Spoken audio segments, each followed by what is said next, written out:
I'm supposed to be the franchise player, and we're in here talking about practice.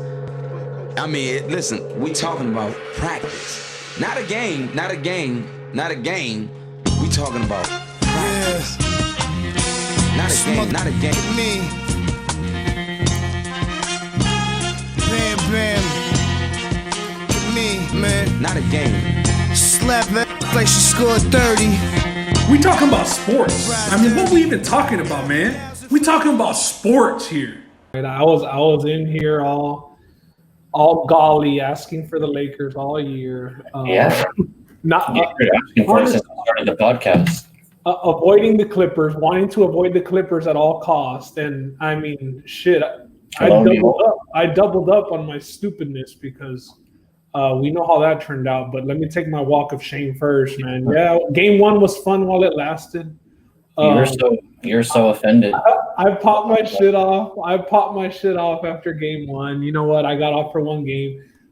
Hey, the last 5 years, this is what it's been, man. And next year, I'm gonna be at the front of the roller coaster. I'm gonna strap up in that one seater because I ain't sharing with nobody, and I'm gonna go on the ride again. I'm gonna go on the ride again next year. Nobody else is gonna want to ride that anymore. What's that? I said nobody else is gonna want to ride that ride anymore. It's gonna be like the bro, empty. I'm telling you, I had my homie Big Mike throughout those Warriors years with by my side, and he's after last year he said, "Nah, fam, that's it. The Rockets are fucking dead." So you're right. I'm by myself. We're gonna keep getting the slander, and I'm gonna keep defending it. Fuck it. You know what I mean? But we fell short. D'Antoni decided that he ain't coming back. He said he didn't like the way Tillman Fertitta treated him. A little bit of backstory on that. He was expecting a phone call, the day after the game. Didn't get anything. He was expecting a phone call the morning before flying back to Houston. Fertitta, his boyfriend? Didn't get a phone call. I mean, just based on how the season went, the owner, I guess, I don't know. Tillman Fertitta's nothing to worry about. But Tillman Fertitta, he's a crappy owner, bro. I think that's Hey man, his casinos are all going bad right now. It's COVID. He's in a bad situation financially. He's not a good owner. D'Antoni's gone. They're talking about Sam Cassell or Jeff Van Gundy. Shit, me personally, I'm a fan of Jeff Van Gundy. Bring back Jeff Van Gundy. Yeah, and he keeps it pretty blunt and straight up, even when he calls the games. I mean, he's not afraid to say stuff about players, and I think that's what they need. Somebody who's gonna. I think that Westbrook kind of holds Harden accountable, but Westbrook can be wild himself. So they just need. Westbrook isn't going anywhere, man. In my opinion.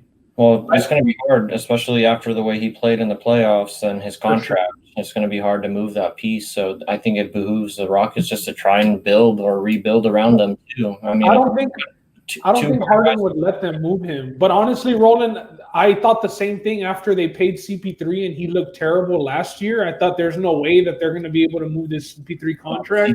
CP3's better. He's better than Westbrook? Yeah, I mean, you who would you take on your team if you were one piece away from winning a championship and at the point guard position perceived? Who are you going to take, Russ or CP3? I'd take CP3 all day, every day. Not even. But I'd rather build around Russ than CP3. I'd rather build around Russ than CP3, but CP3 can be put on any team. I will say that. If you're moving a contract, yeah, for sure. I think I'd take on CP3. I mean, the thing is though, like it's not. I mean, Russ was second team All NBA. Let's not. I believe he was second team All NBA. I know how those lists go. I mean, Bradley Beal, Roland. I mean, it's all NBA teams. How valid can that be? Bradley Beal had the most 30-point games in the NBA this year, or something like that, and wasn't on the first or second. Bradley Beal also had the most losses behind the Warriors this year. Oh, the Wizards. I mean, he still almost got in the playoffs. They were invited to the double. They were never even. Don't say all. Don't give the Wizards that credit. They got there because of him. Without John Wall too. So I mean, he probably wanted it, but I don't know. They're boys. We squashed that. The thing is though, Roland, is Westbrook did average 28 for the season. Yeah, we got to remember he got COVID. He got COVID before going to the bubble. He showed up way late to the bubble. He got COVID. Just it's not like the dude was balling fresh into the bubble, and then he got injured as well. That's the story of the Rockets, bro. That's just what happens to James Harden's number 2 in the playoffs. They just go down. That's I thought what it was more of just he doesn't fit well like against playoff defense. Like people are going to pack the paint against Russ, dare him to shoot, make him make a decision. If he's not going to shoot, he's going to try and force something into the paint, whether it's doing a jump pass or going up for something crazy. I mean, he's still super effective in the fast break. Don't get me wrong. He's still effective catching the ball and driving off of a swing or something like that. But those opportunities, they dwindle in the playoffs, especially when teams know they can pack it in on Russ. So I think the Rockets have some things to work around. I mean, they have to have all shooters at all times around Russ. Like you can't have Russ and another guy who's not reliable because that's going to shoot you in the foot. Kind of like, I mean, Russ and PJ Tucker. I mean, that was PJ Tucker had a terrible, like it was bad. Yeah, I mean, I love PJ. I like what he brings to the game, but we'll get to it. We'll get to it later with the snubs with PJ. I mean, it didn't look like it much in the playoffs, but I mean, I'm glad you got your soliloquy out of the way and came over here and apologized. I appreciate it because you were offended when Justin and I picked the Lakers against your Rockets. The Rockets are just the Blazers. The Rockets. They're just the Blazers. I even said they're not the Blazers, and you know what? They are the Blazers. They're the Blazers. All right. 5 games. At least you stick by your team. That's commendable. And I'm gonna show up, bro. You know what I mean? Yeah, for sure. But I mean, your sorrows almost got washed away almost instantly. They did. They did because Kawhi, Paul George, the big bad Clippers, who I had winning the title. We all did. Justin had the Lakers winning. We both had the Clippers. Correct. Blew a 3-1 lead. A 3-1 lead to the Denver Nuggets, to Nikola Jokic and Jamal Murray. Two studs. I mean, has anybody had a better playoffs than Jamal Murray? It's hard to say. I mean, he's right up there, honestly. I mean, just with the points per game, I'm sure he's probably towards the top of that list. That whole series with the Jazz, he was going off after like game 1. And I mean, bro, they couldn't stop him, bro. It's like they were just cool switching, like the Clippers. Like very relaxed basketball. There's been a lot of quotes. I know Lou Will saying there wasn't much chemistry. You even kind of got at the point that they didn't play very many games together as far as the starting lineup, combined. So you were up 3-1, fam. There's no reason to blow that lead. Unexcusable. Doc Rivers has got to go. That's off the rip. That's off the rip. I think they tried to like out talent people, and you can't always do that. Like they just tried to get by on the laurels of Paul George and Kawhi Leonard. And I stuck by the Clippers this whole time, like that they were kind of struggling. I always thought they were going to get by the Nuggets, but just that opening game against the Lakers on TNT when everything came back to the bubble. That game, the way that ended, you saw the way the Lakers kind of stepped up and LeBron James kind of, ended the game and took the Lakers. I'm just saying, just hold on, let me finish here. Harrell wasn't playing, Pat Bev wasn't playing. It was kind of worrisome the way that Paul George and Kawhi Leonard closed out that game because it was a close game, and those are your two dogs, and they were there that whole time, and then they proceed to get that buzzer beater against the Phoenix Suns. Things were always kind of off with them going into the bubble. You had Lou Williams going to get lemon pepper wings. Now he's lemon pepper Lou or whatever his name is. I mean, hey, that's hard. That's the first time I heard that. So, I mean, yeah, I agree with you. Doc Rivers, in my opinion, I think he's a player's coach probably. I know he's decent with the X's and O's, but he's got to go, man. He's been there for 7 years. He's been through 2 different iterations of this team. He was there with Lob City, and now he's here with these guys. 2-3-1 leads in the second round. One to the Rockets and Josh Smith. I won't even say Harden, to Josh Smith. If you go down in 7 versus the Lakers, and no disrespect to the Nuggets, no disrespect. I've seen them actually play live when I went to go visit Rich when he lived over in Denver. Much respect to the Denver Nuggets for winning the 7-game series. The Clippers didn't lose. I think the Nuggets beat them. I think the Clippers were just a little overrated if you really look at it and how their team kind of gels together. But man, it's still disappointing. You're going out in the second round. You're a team that everybody was picking to go to the championship, and you go out like that.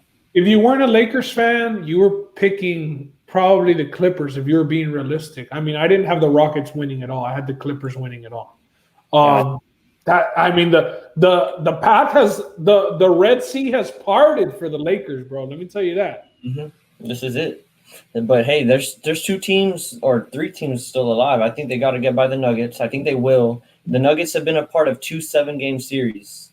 Yeah, they're also a younger team. Yeah, that's true. But you got to think that their legs are getting a little weary. At least they're going to have some rest. It's the every other day playing for like 2 months now.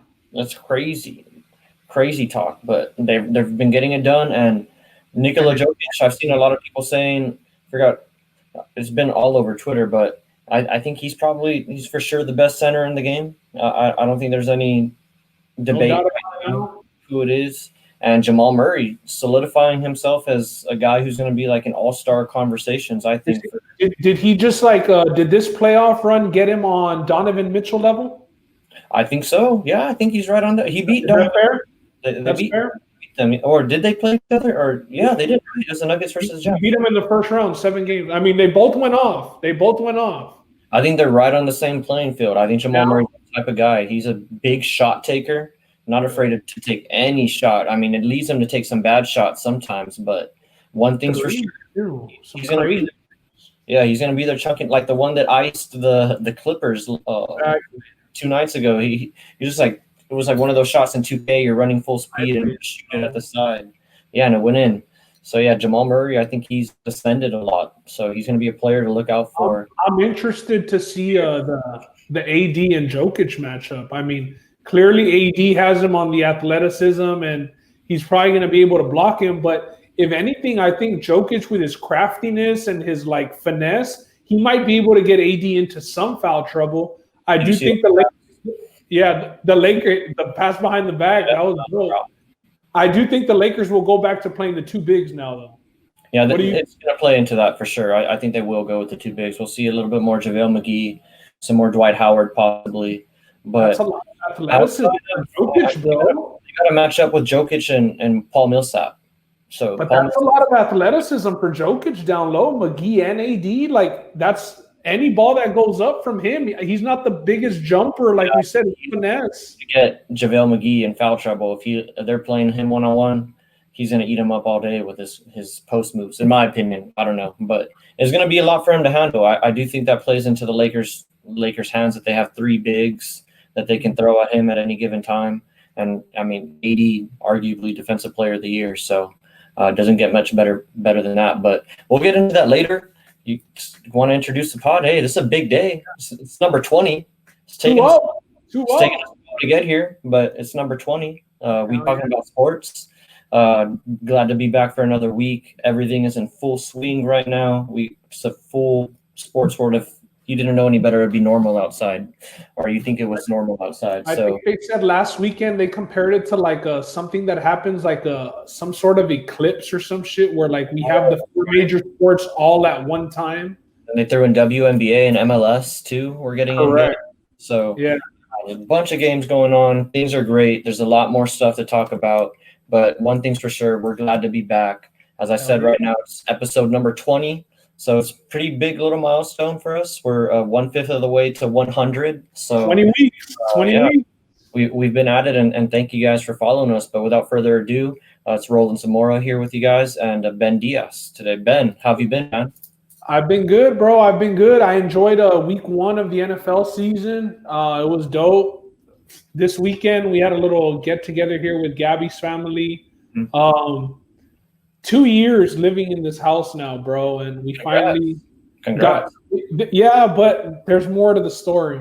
We hosted Gabby's family over Friday night, and our neighbor's a cop here with New Braunfels PD. I've said Merry Christmas to the guy one time in the 2 years that I've lived here. Kind of just keeps to himself, doesn't talk much. But Friday night, he came out to his backyard at 1:45 in the morning and shut the party down. You guys must have been Must have been He pretty rowdy because He shut the party down. you have people over a lot at your place. So I mean, it No, must have been pretty we're bad. usually not outside, and we usually don't have the music going that loud. Like it was pretty reckless. Are you guys doing some corridos or? It was we were playing. No, it was Chingo Bling, bro. Actually, when he came out, he was probably like, "Yo, enough of this shit." Huh? I'm like, Kingpin, what the fuck is that? Yeah, That's like what we I had it said. before this. Yeah. Hey, he said, "Yo, that's enough. Wrap it up." I said, "Yes, sir." And we went inside. And we went inside, and that was it. No resistance here. Well, at least he was off duty. At least he was off duty, and he wasn't. He had work in the morning, so I understand. But Yeah. it wasn't that big of a deal. But it was just a little running. But other than that, I enjoyed college football Saturday, NFL on Sundays, fantasy football. Took a lot of L's in fantasy football week 1, but we'll talk about that later. And I'm glad to get it out of the way with now.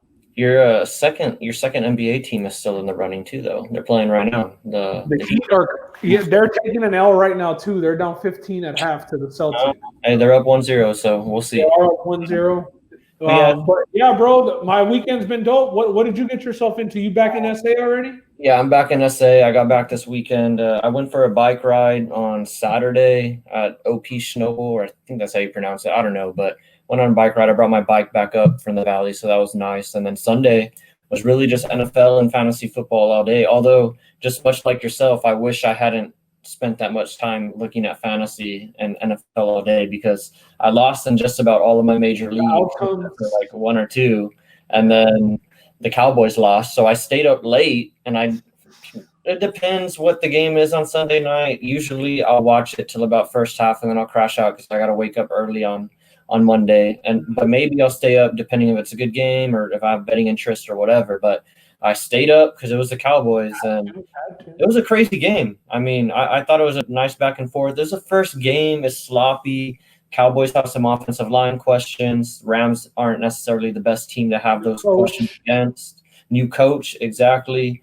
No fans in the stands. It was in LA, so there were no fans in the stands. Dallas will have 50% capacity. I think only Miami had fans in week 1. Only at Jacksonville Jaguars.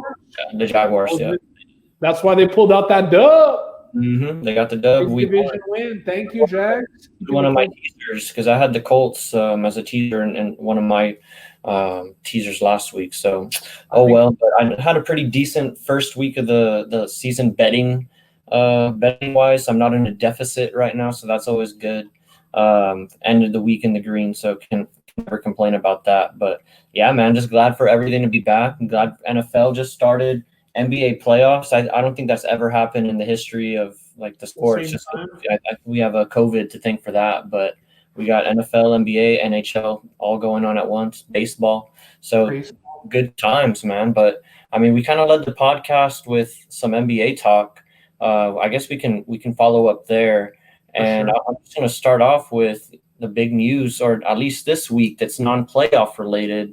Was the All NBA teams got released this week. Yesterday. Usual suspects on the first and second teams. Anything that you saw? It was the first time, I believe, since 2008 or 7 that 2 teammates had made first team All NBA in AD and LeBron. Congrats to those 2. Well deserved. I don't think you can argue either one of them off that team, especially with the way they've been playing in the playoffs. So, and rounding up that, James Harden was in the first team. Luka Doncic was in the first team All NBA, so he beat out Dame. Big step up. MVP talk next year for that guy for sure. We'll see. And who was the 5th guy? Giannis. Giannis was the 5th guy. Giannis. And have they announced the MVP yet? No, right? No. Yeah. No. What a way to go out. Hey, LeBron's like Al Gore, baby. I demand a recount. I will say NBA second team kind of caught me off guard with seeing, and I'm not complaining because I'm a big fan of his. Chris Paul got named to the NBA All NBA second team. I know he's a big name, but people really weren't expecting too much of him last year. And point guard, it's a point guard heavy league. There's a lot of point guards out there that you can put on.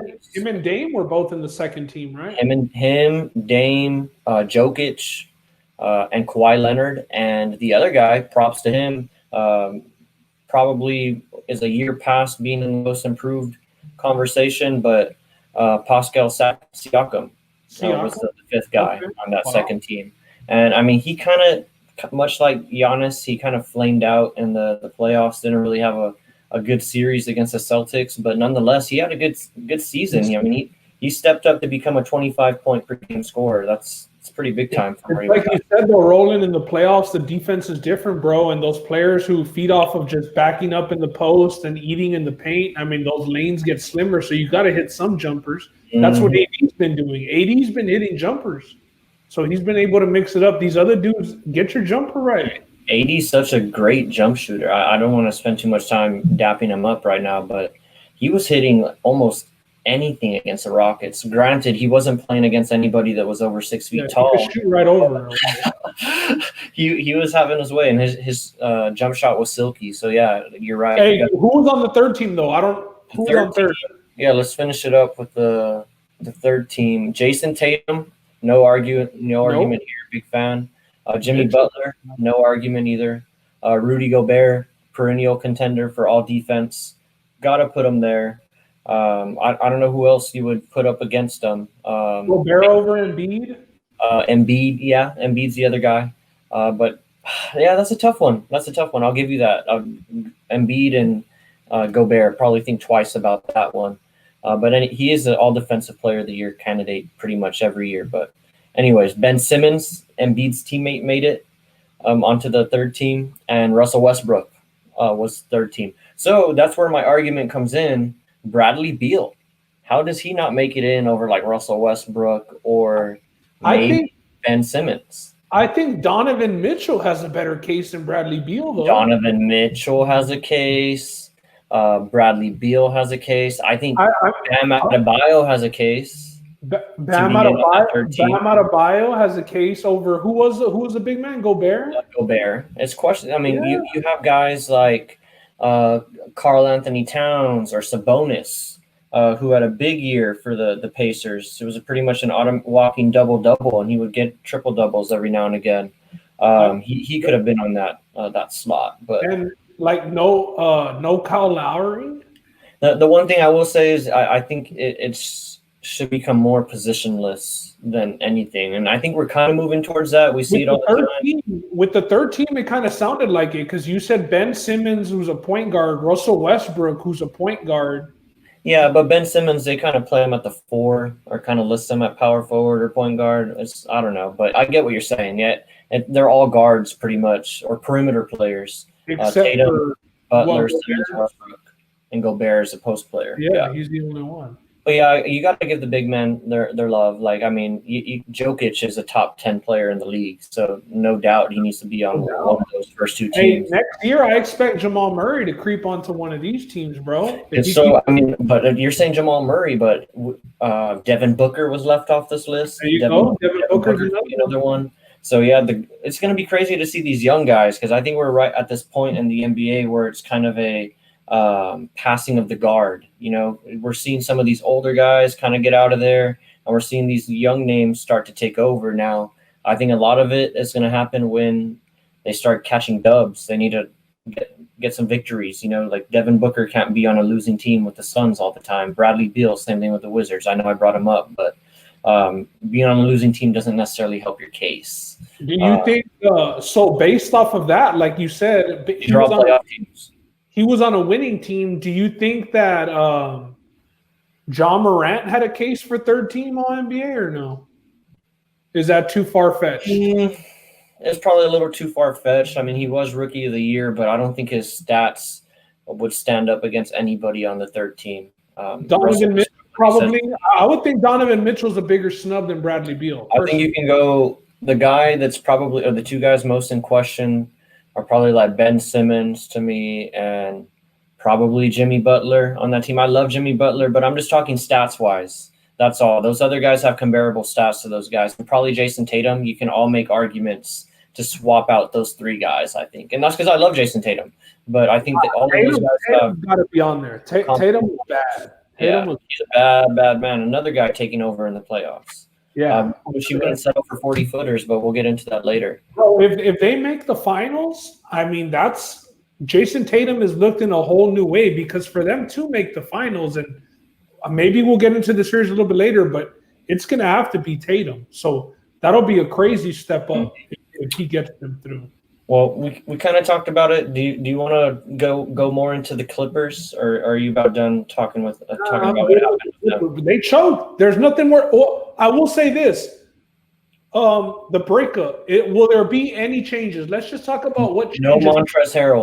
No Montrezl Harrell coming back this year. He's going to be a free agent.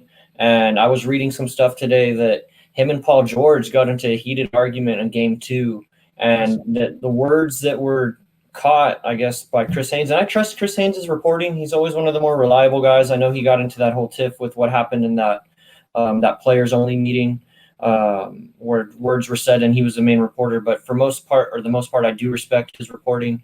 He came out and said that Montrezl Harrell came out and told Paul George after a turnover that Paul George blamed on him, that, oh man, you're never wrong. Like, you can't do this, can't do that, blah, blah, blah.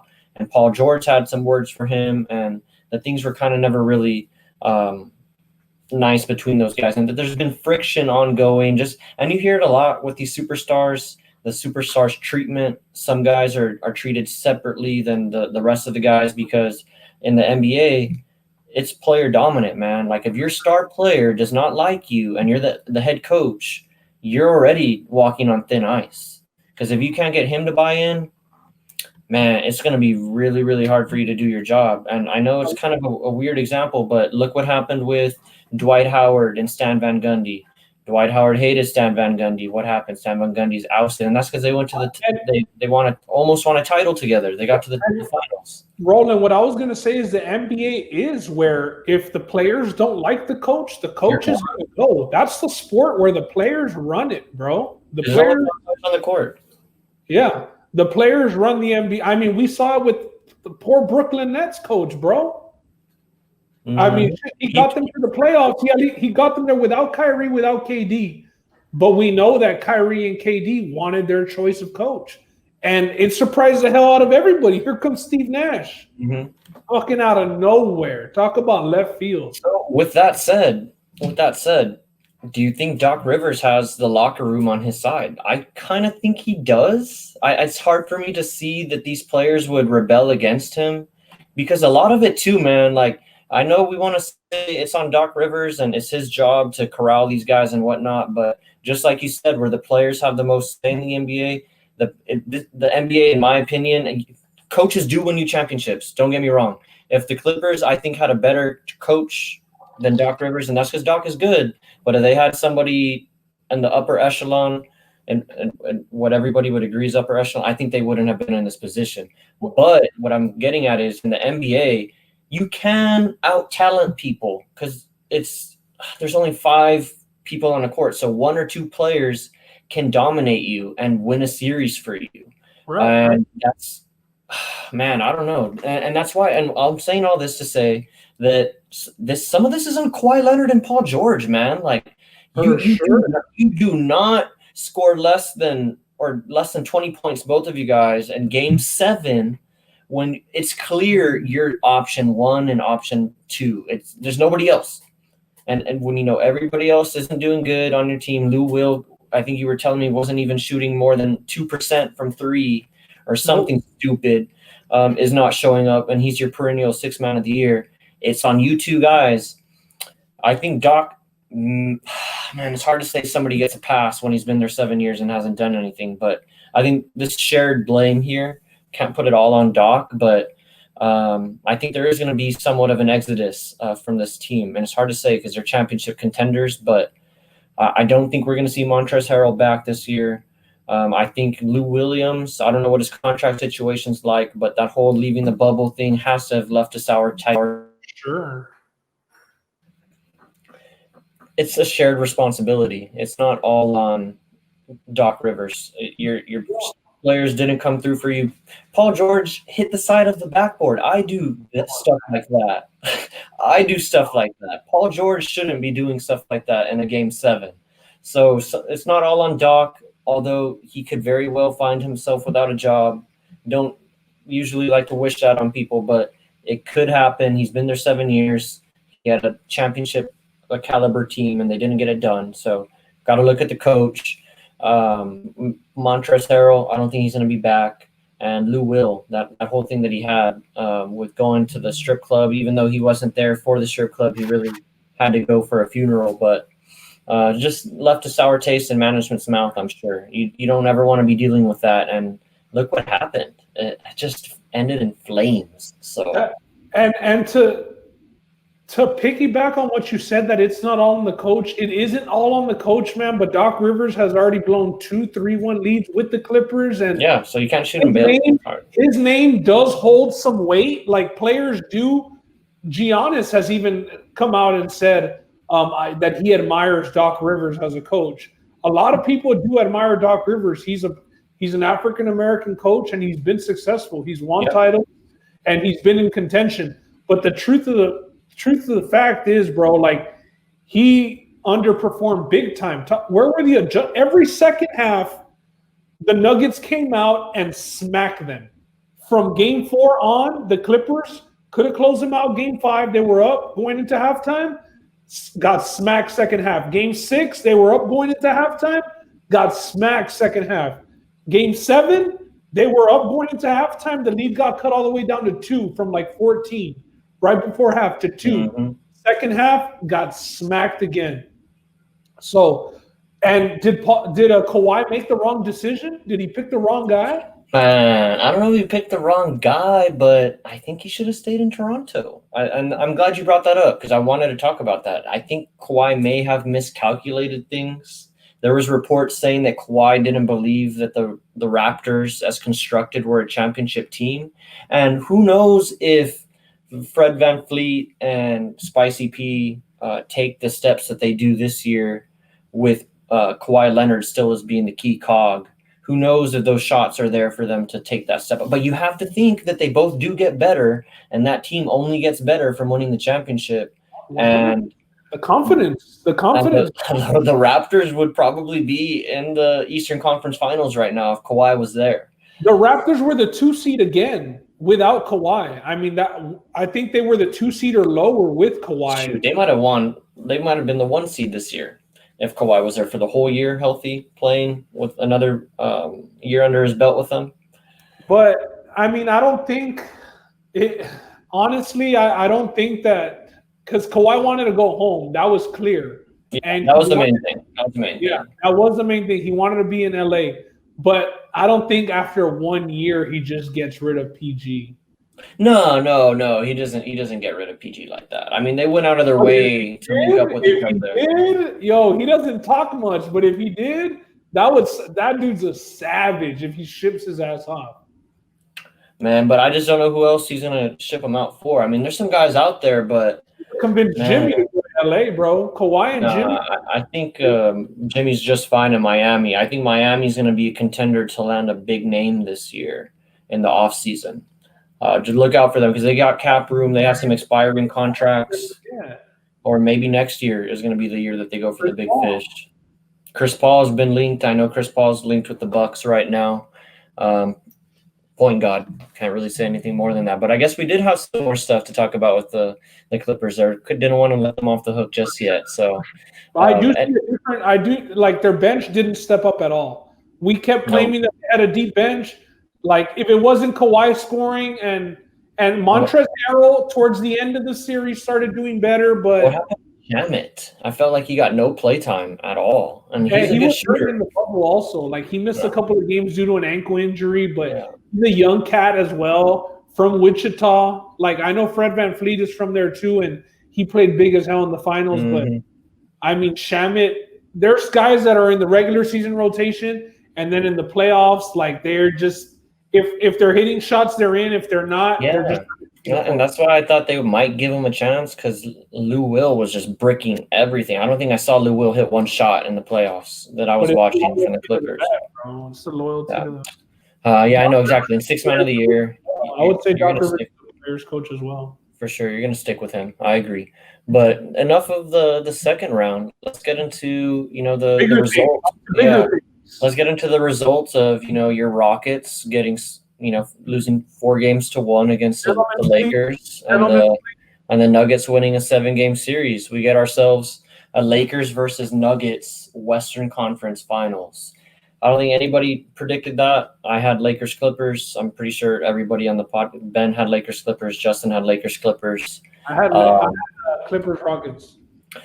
Clippers Rockets. That's right. That's right. You're sticking with the Rockets. I forgot that.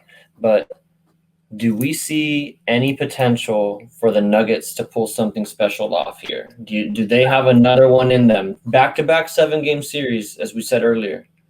Do you think that comes into play? For sure. Here it comes into play for sure. And the way the Lakers have been playing, bro, like, as bad as I'm going to be cheering for the Nuggets on the DL to win, like, I'm not going to be posting about them and shit. But obviously, I'm going to be hoping that they win because it's an underdog story. But this is where the Cinderella story ends, partner. Yeah, and I just don't know who. And I mean, you can ask this question for almost everybody, but towards the top, there are some guys who can do it. But I don't think anybody on the Nuggets roster can really check LeBron. I think LeBron's going to run rampant in this series. I mean, I know I'm not saying anything that's crazy. He averages 26 automatically all the time, but he's going to have his way this series. I don't think there's anybody that's going to stand. Paul Millsap going to be guarding him. Jeremiah Grant, maybe. Jeremiah Grant might try. Yeah. What was that other dude's name that Gary Harris might try? Gary Harris is the other guy. Is that him? There was one guy. Number 3. Will Barton is still hurt. He's still hurt. Yeah, I'm blanking out a number. Oh man, it's just honestly when you just compare the two stars, like you're talking about LeBron and AD and Jamal Murray and Nikola Jokic. Now listen, they did take out Paul George and Kawhi. They did. Well, they did. Two first-team All-NBA guys. I don't expect the Lakers to lose this. My boy Richie's been saying Lakers in 5 all fucking playoffs. I'm just gonna follow his lead at this point. He knows the Lakers, so I'm gonna say Lakers in 5. Hey, maybe the trend continues and they drop game 1 tomorrow, and then they win 4 in a row because that's just what they've been doing. But Lakers in 5, fuck it. But listen, Nuggets. Let's do it. Come on. I'm rooting for Jokic. Yeah, I'm agree with you there. I'm gonna go Lakers in 5. I was gonna maybe say Lakers in 6. Lakers in 6. But I just don't think the Nuggets are gonna have the gas tank to get it done. And I think even more so is their bench is gonna have to shorten a little bit. I don't think they're gonna be able to go as deep as they did. They're not gonna have that ability just because I think they're going to be playing from behind a lot. So they're going to have to shorten up that bench and the legs are going to get tired. So I don't know if they're going to be able to eke out 2 games. So I'll give them the gentleman's sweep, and I think they're going to be able to get 1 game. Like Ben said, it could possibly be game 1, but I can maybe see them fighting like to avoid getting swept down 3-0 and getting a game out. But I'm just going to rest with the Lakers here and just say that LeBron's going to have his guys ready to play. I mean, this is why LeBron came to LA. This is why they did what they did to get AD over from New Orleans. I mean, he still hasn't even signed long term yet. So this is part of the plan. They got to win this championship. So it's wide open, as Ben said earlier. The Red Sea is parted. It's right there for the Lakers to take it. And this is one of the steps. So yeah, I'm taking them in 5. The Lakers with the Clippers getting bounced and I don't think that with the Bucks getting bounced, the Lakers' odds to win, they just became like way bigger. Like right now, what would you line the Lakers at to win the finals with the 4 teams left? I mean, no shorter than -250. Right? They got to be at least -250 to win. I'm not even looking. I'm sure the lines are up. I was going to say 300 to win the championship right now with the 4 teams that are left. I think the Lakers are the clear-cut favorite, bro. Like, I mean, I don't think that they should struggle to win the championship, and it pains me to fucking say it. But just the way that the playoffs have played out, that's just the way it's. They're -600 favorites against the Nuggets in the series, so that should give you some indication about how well they're favored there. So yeah, I don't think there's too much to talk about other than the Lakers is taking their next step and winning their championship. I do think they're going to get some resistance. They're going to get all over this title, bro. They're going to get some resistance in the East, I think. And the asterisk, I wouldn't probably put it on there. The only reason why is because everybody's been dealing with the same circumstances. So it'd be one thing if somebody benefited from something, but nobody's benefited equally or anything. So or more than the other. So I'm going with no asterisk. This is a legit championship. Crazy circumstances. You stop playing for 3 months. Shoot, you can go cold. Everybody thought the Lakers offense was like, oh, they're not built for the bubble. LeBron, bro. That helped his joints heal. I mean, who knows? I mean, he got some more cryotherapy in. I mean, he's the only one that benefits. They've been staying at a better hotel, bro. So, I mean, if they sleep better, they got first pick. That's what I heard. Yeah, I heard LeBron got first pick. So, hey, this is why he wanted to come here. This is why he wanted to play so bad. He's one step away from getting the championship. But honestly, bro, like he's going to get resistance from the East, Lakers to lose, bro. It's the Lakers to lose, bro. The Eastern Conference team isn't going to lay down, though. Whoever it is, the Celtics or the Heat. Those are both 6-game series. On episode 20, I have to admit that the Lakers are going to win the title. That fucking pains me. Sorry, man. There's some Lakers listeners, so I'm pretty sure they're going to be giving you some comments. Yeah, no shit, bro. Our social media with this Rockets fucking spanking. You did it to yourself. Bro, I mean, it was cool for the interaction, but damn, boy. That's not why you did it, though. It's like I bungee jumped and the cord just popped. I just fucking splat, boy. That's why I was letting you talk that podcast. I was like, it's just going to come back and bite him. It's going to come back and bite him. It's all right. But there is another series going on right now. We're in the middle of the third quarter as we're recording this podcast of game 2 of I'm still watching the Eastern Conference Finals with the Heat and the Celtics. The Heat have closed the gap from halftime. It's a 12-point lead, so not really. The Celtics are up 69-57. If you bet the under, you're looking good, but there could be overtime. There's been a bunch of unders busted because of overtime in the bubble this year. Hey, pretty crazy. Like last game 1's under got busted because of overtime. One thing that I've seen a lot of, and especially on Twitter, people have pointed it out, is game 7 unders, bro. Yeah, you got both teams don't want to lose. They're playing hard defense, probably playing a little timid on offense, don't want to make too many mistakes. That makes sense. The Clippers didn't even get 100.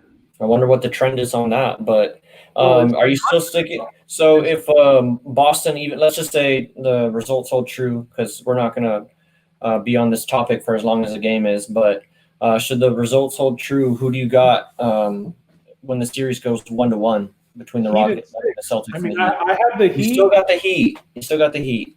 I had the Heat and the Clippers. I expected it to be Heat and Raptors. Shit, the Celtics surprised me, but too much dog in the Heat for the Celtics, man. Too much dog. And, I think and Tatum, boy. Tatum would have been all over SportsCenter with that dunk. Shit, he was all over SportsCenter with the block. Man gave him the Mutombo finger wave. He said, "No, sir, not in my house." What a that was probably one of the cleanest blocks that there's been or that I've seen, and it's probably one of the best endings to a game, like buzzer beaters included. That's better. That's almost better than a buzzer beater, ending it on a block and telling the guy, "No, you're not scoring on me to win the game." That is legit. And that was like help defense. Bam Adebayo, he's real. He's a real deal for sure. That's one where you see a lot of guys just let the dude get the dunk because they don't want to be in the poster. Now, obviously, this is Eastern Conference Finals, game 1. And Bam, all that we've seen, Roland, because I've been high on Bam. But dude, he said not in my house. So I still got the Heat in 6.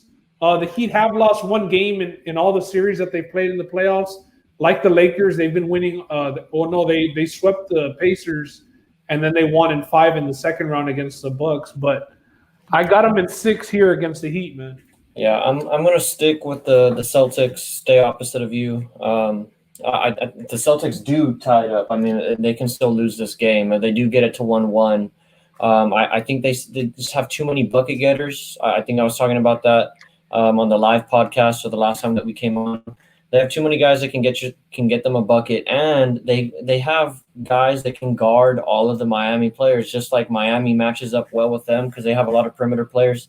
Same thing for the Celtics. They have just as many guys to throw at the Miami offensive attack. And they have a pit bull in Marcus Smart. He finds a fight to have in almost every series. And he had a big offensive game. He had a triple-double pretty much in game one. And that wasn't even the highlight. The highlight was the veteran fucking savvy shit that he did at the end of the game to get that forcing the charge foul without the ball being inbounded. Down one, let's tie it. What a shot by Jimmy before that. We just got to overlook that. What a shot by Jimmy in the corner. That was legit. For sure. I thought you were talking about Miami in the right corner, man. Don't even want to go. Bro, but I mean, Marcus Smart to get that foul before the inbound, like you're drawing up the play down one, but Marcus Smart gets you the foul on some bullshit that he just saw him coming, took the contact, flop, hit the. Hey, Derrick Jones is acting reckless. He can't be doing that either. And that's it. He's a young guy, all athleticism. Like that's the dude that you get on that. That's the guy that you get on that. So then, which leads me into something that I want to talk to you. That last shot by Jason Tatum to end regulation. If they were down one, would Jason Tatum shoot from 35 feet contested?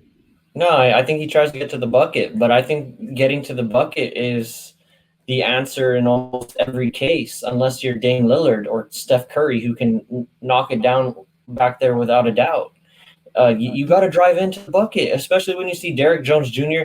If you're not going to shoot it, you can at least drive, get penetration, force somebody to help, and do something from there. But come on, he didn't even try to drive in. It was a terrible possession after they tied it, bro. Horrible possession. I didn't like that one bit. I mean, I'm a huge Jason Tatum fan, but would have liked to for sure see him get a little bit closer and go for one of his mid-range shots or at least try and create some contact at the rim. And we've seen the refs have been loose with the whistle. They might have called something at the rim for him. And they were in the bonus already. Yeah, so, I mean, bad decision. Complete bailout. Eric Jones didn't even really have to play defense because Tatum didn't do shit. Nope. But I think the Celtics, like I said, they're going to end up winning the series. I thought they had Miami in a pretty compromised spot multiple times in that fourth quarter. Although Miami swung it around with that 3-point shot to take the lead, which ended into talking about Marcus Smart. But same thing with kind of what I said with the Toronto series that Toronto, the way that it ended. The Celtics had them dead to rights a couple times. They just got to keep their mind in the game and just finish it off because I think they're the better team. I think they have more talent than Miami, and I think that's going to prevail. They have good coaching too, so no reason why they. Good thing you mentioned that. Just real quick to end the topic. What coach are you taking, Spoelstra or? Dude, that's tough, but I'm just going to go with Spoelstra. Butler's old head coach. What's his name? Brad Stevens. Oh, what do you mean? Or Spoelstra? Probably go Spoelstra, just because I like the way that he crafts his team defensively. He always has his team playing tough defense, and the other thing is too. I mean, you get Spoelstra and you get Pat Riley too. And Pat Riley just knows exactly what he's doing with picking these players, man. He doesn't miss. He does not miss. I mean, did he draft Michael Beasley? I won't even blame him for that. Justice Winslow. Oh, drafted Justice Winslow. That's true. That is a miss. It's a miss. But he got back Jay Crowder. And Kendrick Nunn. Yeah. Well, he got back Jay Crowder on that trade for Justice Winslow. Got him out of Memphis, and he's starting for them now or playing big minutes. That is true. And he got Iguodala from Memphis too. He knows what he's doing. Listen, the Heat are in good hands, bro. The Heat, to win a whole title, they might be lacking a little bit of individual playmaking because I don't think that Jimmy's that guy that'll take you one-on-one, and their shooters are guys that kind of have to be set up. Tyler Hero is the guy that can get his own shot, but he needs 2 to 3 years to become Devin Booker. Tyler Hero will be Devin Booker, but with like dimes and rebounds and like the whole. I think he might have a better handle. I like his crossover package. Oh, he's a playmaker, bro. He's a playmaker, bro, and he's hit some big shots. He's not afraid to take them. He's not afraid to take them at all. Kentucky guys. I think he hit a shot that led to the Jimmy Butler shot. Yeah, those Kentucky guys. You can't go wrong. You can't go wrong with the Kentucky guys. Honestly, I don't think a lot of them. I think maybe the other one was that Terrence Jones guy. Didn't really last too long, but most if not all of them, man. You draft a Kentucky guy, you got yourselves an all-star, and you're at a good spot. But NBA is in a great spot right now. Western Conference Finals. We got a good series going on right now with the Heat and Celtics. I think it's going to be Celtics in 7. Ben has Heat in 6, but either way, that's good basketball. It's not a gentleman's sweep or sweep. So we're going to get some more good basketball, and hopefully the Nuggets put up a fight. But either way, props to the Nuggets for taking out the Clippers. So, yeah, man, that's it for the NBA talk today. But I'm excited for this next one. I'm excited for fantasy football. I'm excited. Sure. I'm excited. So with football back, that brings back probably one of the best times of the year. But also, if you're a fantasy football player like myself and Ben here, probably one of the more frustrating times of the year at times also, just because of how crazy fantasy football can be, all the different turns, the duds that you thought were going to be studs, the studs who you thought were going to be duds and didn't have on your radar at all, like Saquon looking pretty bad right now. There's some guys out there. I know it's only week 1, but there is some stuff out there that we're going to get into. But yeah, man, fantasy football's back with football. So I'm a big fantasy football player. We have a league going on. Ben's a huge fantasy football player. Week 1, for me personally, kind of not good. I think I have decent teams, don't get me wrong, but like I said on the live podcast, I have Austin Eckler in about all of my leagues, and he didn't do too good. And when you have him as your running back number 2, that's a pretty big blow. And then my receivers really didn't come through for me in a lot of my leagues. So I think I won maybe 2 out of the 4 or 5 leagues that I'm in. So not a good ratio. I always like to win more than I lose, but it was pretty good. Big player that I was surprised with personally, with Clyde Edwards-Helaire. I'm just going to go with game 1, night 1. The rookie, he was in everybody's, I guess, consensus top 10 out of nowhere, but he came through, had a pretty good game. I have him in my main league, so it's happy to see that, even though I lost. So, yeah, man, that was probably my biggest takeaway from week 1 was Edwards-Helaire is legit. Bro, same for me. Week 1 fantasy. It just seemed like I played the highest scorer in every one of my leagues. Yeah, I got blown out by the highest scorer in one myself. Because I had a combination of McCaffrey and Carson, and that was money with Metcalf. That was DJ Chark screwed me. He had a decent game. Scary Terry screwed me. Patrick Mahomes with 20. You're the 14th ranked quarterback after week 1, and you just got paid $500 million, asshole. It was week 1, game 1, night 1 of the NFL season. Fonzie screwed me. Fonzie, you screwed me. If I would have had Lamar Jackson like I wanted, I would have won my week 1 matchup. I think you were giving away your strategy, if I'm not mistaken. You were talking about what you wanted to do. Draft. I'm still waiting for that bobblehead, Fonz. Yeah, well, I mean, I'm sure he's listening, and yeah. I'm glad you brought that up because we're all in a league together. We're all in the podcast league. So I actually got a dub. I'm just gonna say before you get into it, I got a dub. I'm sorry. You did good. You played Diego. Let's go over the week 1 matchups, bro. In our podcast fantasy football league. El Chucho Rexa beat me 121-115. Good matchup. He had James Conner go down to injury. It should have been a bigger defeat if James Conner would have stayed healthy. He only had 2 points. And I picked up Snead off the waiver wire. Oh, Snell? Yeah. Benny Snell. Rex was out to sea, baby. He couldn't hit the waiver wire. So I took advantage. And, hey, if you want to talk trade, hit me up, pal, when you get back on land. Well, Rex is out in the Mediterranean right now. I hope all is well with Rexa, but he still beat you. So he's good. He's 1-0. He's 1-0. Does he know that he beat you? Yeah, he messaged me on Facebook. Okay. He said, "Yo, who won fantasy?" I said, "You did, asshole." I said, "But the Knights got eliminated," and he said, "Oh yeah." Yeah, he was big on the Knights. He said, "How about the Rockets?" What an asshole, bro. Touche. But yeah, the Knights have stars. Hell yeah.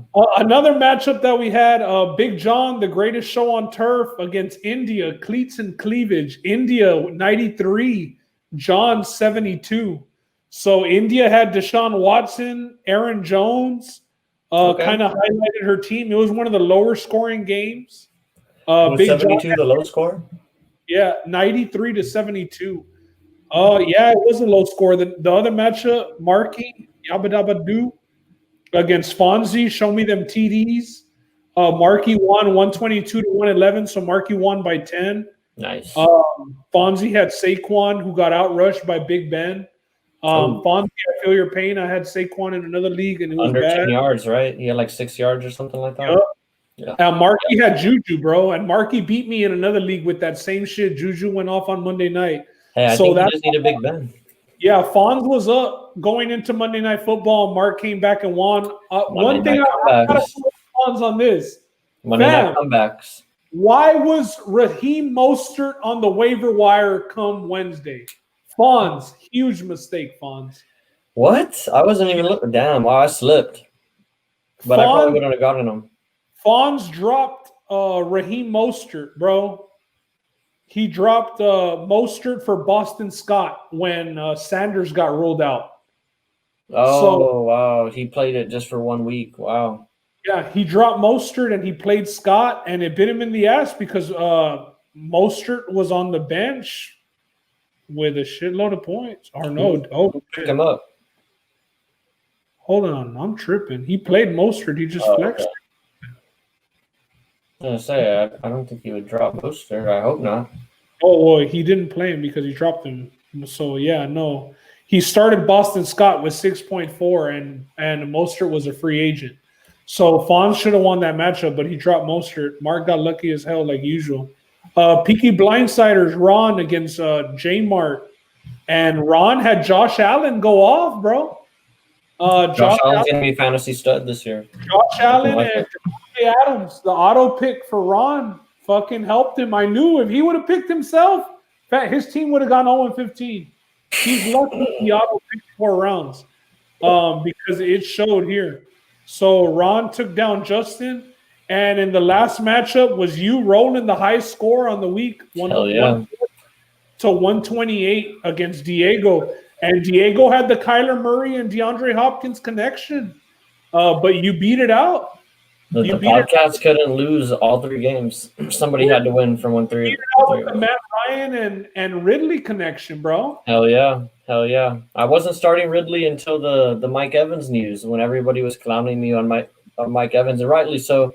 I mean, Mike Evans, Chris Godwin, I don't know. To me, I think it's a toss-up. But anyways, he ended up getting that injury diagnosis, so I switched him and Ridley as soon as I heard that. So, yeah, they went off. And I think it was in the second half, too, because I don't think Ridley was doing too good in the first half. Yeah, but he just went off. And, hey, that's not football, baby. That's not real life. And you got lucky you won because you left the biggest performer in fantasy football on the bench, Aaron Rodgers. Oh, yeah. I left Aaron Rodgers in favor of Matt Ryan because I wanted that connection. And I was giving a little bit of respect to the Minnesota defense. I thought their secondary was going to put up more of a fight, but Aaron Rodgers.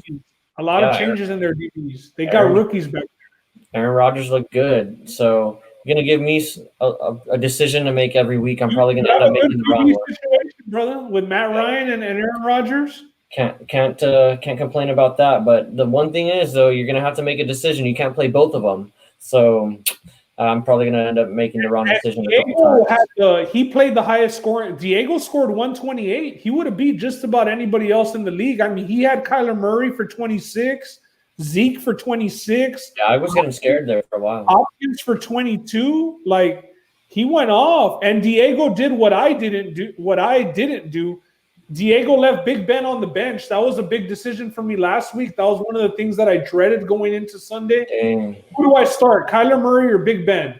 Kyler Murray's playing the 49ers.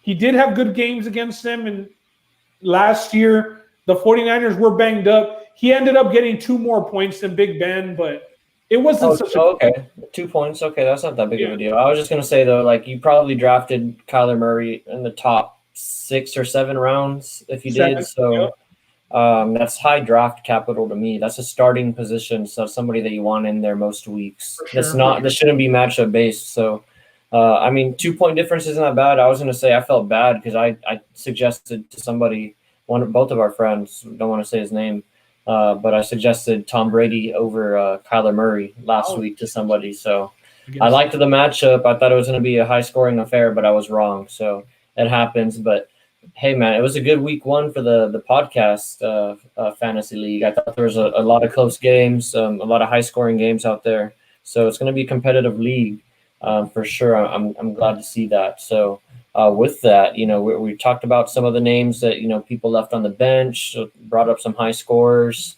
that we had on there. But let's get into it a little bit more with the studs and duds, as everybody likes to call it. Who came out and balled out, and who flat out just disappointed you, and you were expecting a 20 to 25 point performance from, and he came through and gave you 7, and you ended up losing by 12. So, let's talk about it. Let's look at the quarterback position, for instance. I think Ben brought up my mishap. It ended up not hurting me too much, but stud of the week, Aaron Rodgers. Definitely. And Roland, just something real quick. Everybody needs to target any quarterback that's playing the Vikings defense or any receiver that's playing the Vikings. They need to be in your lineups. The Vikings have 2 rookies at DB. They had a big change in their secondary, and bro, this is not the Aaron Rodgers we saw last year. Let me tell you that. He looks a lot more motivated. He looks like he's ready to prove some people wrong and saying that, hey, it's pretty much about written off in terms of people were saying his time there in Green Bay was the time there was numbered or whatever. They drafted a quarterback. Dwindling down. They drafted Jordan Love. They didn't get better in the draft, even though they went 13-3, so on and so on. So things are kind of looking a little iffy, but comes out, has a big game 1 against the Vikings, a division rival who they usually have tough, low-scoring games with. I know a lot of people were picking that as an under, and they blew that out of the water because the Vikings put up some points too. So Aaron Rodgers, props. I know Dan Orlovsky said that it was his best game in 5 years. I don't know if I'm ready to go that far, but Aaron Rodgers caught wind of that and was like, I don't know if I agree with you. He had a lot more to say than what I'm saying right now, but it was pretty funny. Aaron Rodgers is always a good interview.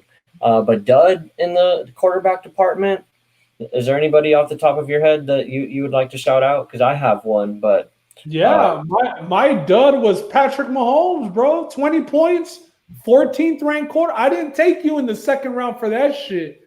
You didn't get paid $500 million for that shit. Man, he handled my Texans, so I look like a clown right now. But come on, bro. You were expecting the 300-yard performance, 3 touchdowns. I feel you. QB 14, that's not acceptable. I feel you. My quarterback dud, and I don't know so much if he had necessarily like a bad game per se, but fantasy-wise, I'm going to have to go Dak Prescott. And especially for me, I drafted him high. I spent a high draft pick, so I'm making this a little bit personal, but I did have Dak Prescott as a top 2, and I even said on the live podcast, I think that he was going to be the number 1 fantasy quarterback. So not a good start to his campaign in 2020. The offensive line's a little shaky. We'll get into it later, but he has the weapons there still, and he didn't perform where you thought he would. Came in with 17 points. And listen, it's 1 week. He plays the Falcons this week. It's a get-right game, maybe. This is where Dak is arguably a start of the week against this Falcons team. Yep, so could be.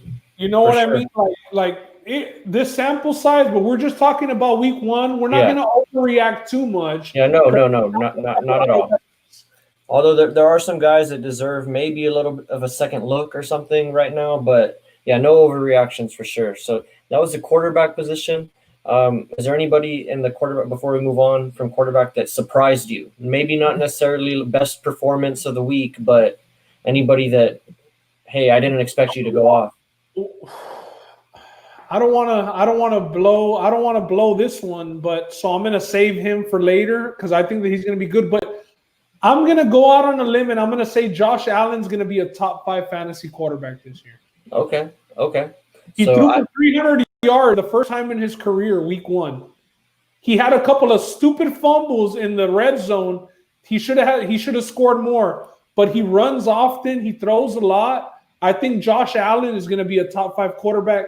And I wanted to name another guy, but I'm going to save it for later because it's juicy. Yeah. I'm not going to say top 5, but the guy that surprised me and a guy that I think could end up in the top 10, he'll end up, let's put it this way, and if you're in a 10 or a 12-man league, he's going to end up as being one of those quarterbacks that he's going to end up in the top 10 or 12 is what I'm saying in fantasy football this year. He's going to be considered a QB1. He's going to be QB1. Exactly. Gardner Minshew. Okay. QB1. I liked his game. He doesn't get a lot of talk because of his size, but man, he threw the ball a lot at Washington State. So it makes sense to me that he's able to have success toting the rock. Gunslinger, just throwing the ball in Jacksonville. And he has some weapons out there on the perimeter. I know they're giving away people on a fire sale out there in Jacksonville, but you got to think they surprised Indianapolis in game 1. And if you think that they're going to continue, or maybe to not continue, but if they're going to go back to their losing ways, they're going to be playing from behind a lot. He's going to be chunking it a lot. Exactly. And that doesn't necessarily mean he's going to be a top 12 real life quarterback, but in terms of fantasy football, I think he's going to end up there. Yeah, stat wise, exactly. Garbage. So, Gardner Minshew. Garbage time baller. Give me that all day. I like that. Yeah. I you know what? As I own a lot of DJ Chark, and this week 1, it wasn't really like the game. It was like a lot of Colts. The Colts punted 0 times, Roman. 0? Really? That's crazy. I was watching a red zone, so I probably didn't notice it. They did not punt 1 time, and they lost. That's why I was mad. I brought it up earlier. To the Jags, the team that everybody thought Joby was saying, I want to take a wager for the Jags to go 0-16. and then he was here watching football with me on Sunday, and he's like, well, shit, I'm glad I didn't find that. And I'm like, wow, bro. That's pretty funny. Gardner Minshew played for Mike Leach, bro. Exactly. Bro. This guy doesn't hesitate. And he showed it last year. He rode the wave, the mustache, like the jorts character. I thought they were going to tank for Sunshine. I thought they were going to tank for Sunshine, but he's got other plans. Mm-hmm. They can reel out some victories for sure with him throwing the ball. So, yeah, give me Gardner Minshew to end up as a QB1 this year. So moving on from QB, got everybody's. I think this is the most important fantasy position. You need to have these guys on your team. It's the running back position. It's where this year, I think, if you didn't get a top 8 guy, you're in trouble because receivers, I think, are pretty close this year. There's only like a handful of studs that really separate themselves from everybody, and then receivers are just kind of like you got to have a good mix of them. I don't know, but you got running back. Exactly. But the running backs fly off the board, and they flew off the board this year. In a lot of the leagues that I had, I didn't see 7 running backs for sure. Top 7. Exactly. I didn't see Michael Thomas go above 8. I think 8 was the highest that I saw him go. So let's get into it. The running backs. Stud of the week, Josh Jacobs. He had the most points. 35 or 36 points, depending if you have decimals. It rounds up to 36. 3 touchdowns. 3 tuds, 139 total yards. I think they're finally unlocking him in the passing game. He had 4 receptions for 46 yards. He had like about 25 last year. I know it was under 30 receptions last year, which you think that a guy like him, he had that pass catching notion around him coming out of Bama, or at least the ability that he could do it. And they didn't really do it last year. So good to see him doing that. Could end up RB1 maybe. I mean, I know it's week 1, but he's in an offense that's pretty, I don't know, has the potential to put up points. It does, and that's another defense that you want to target. You want to play guys that are playing against the Panthers. The Panthers, this past draft, all rookies. They had a big turnover on defense. Derrick Jones, that defensive tackle out of Auburn. But Josh Jacobs, a guy that I said could be a guy that next year we're drafting top 5. Maybe he takes Cook's spot. Maybe he takes, who else was it?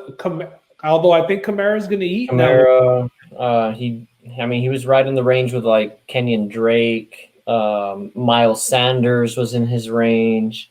Even Hilaire got drafted before. Bro, Josh Jacobs, we're getting him in the 2nd round, which is crazy. But John Gruden, they got rid of Richards, who was their pass catching back for the Raiders. Gruden loves his running back.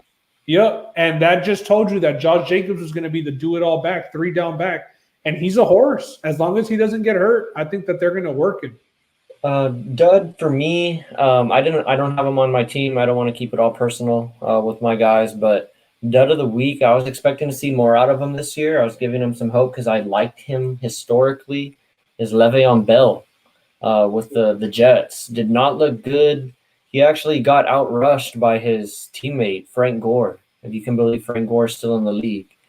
Did not look good. Came away with a hamstring injury, I believe, and is out for 4 weeks. He's on the IR. Yeah. So Le'Veon Bell, man, I love you. I think you're super talented. One of the better receiving running backs in recent memory. But it has not been good for you in not Pittsburgh, and post Pittsburgh. Yeah, it hasn't been good for you post Pittsburgh and in New York with the Jets. I kind of thought that was a weird decision, but hey, man, you went out and got paid, so got to give you that. So hopefully he ends up somewhere else and they trade him somewhere and he can go to a contender because I still think he has talent. He's just on a crappy team in the Jets. And just before I move off of that, Adam Gase has to be. How does he still have a job? That's crazy to me. I retweeted a bit that Greeny did on I don't know what. I watched it. It's his Greeny radio show. I was watching it today, working from home. Okay, well, if the Jets owner would just watch that clip, he sent Adam Gase so far out the fucking door, fam, that it'd be crazy. But how does he have a job? I don't know. He has to have pictures of somebody stored somewhere. No, but you know how? He's under that Bill Belichick tree. Is he? Yeah. Okay, because I just remember him popping up when he was in Pittsburgh. And then I remember Big Ben and him not getting along with each other because Big Ben thought that he was a dink and dunk offensive coordinator. And that's how he got, doing the screen stuff, all that cute stuff. And people fall in love with that. It's just one of those things. But was he in Pittsburgh, though, when Le'Veon was there? Gase? I don't know if he might have. They might have spent some time together because they were there during the good years together in Pittsburgh. I don't know.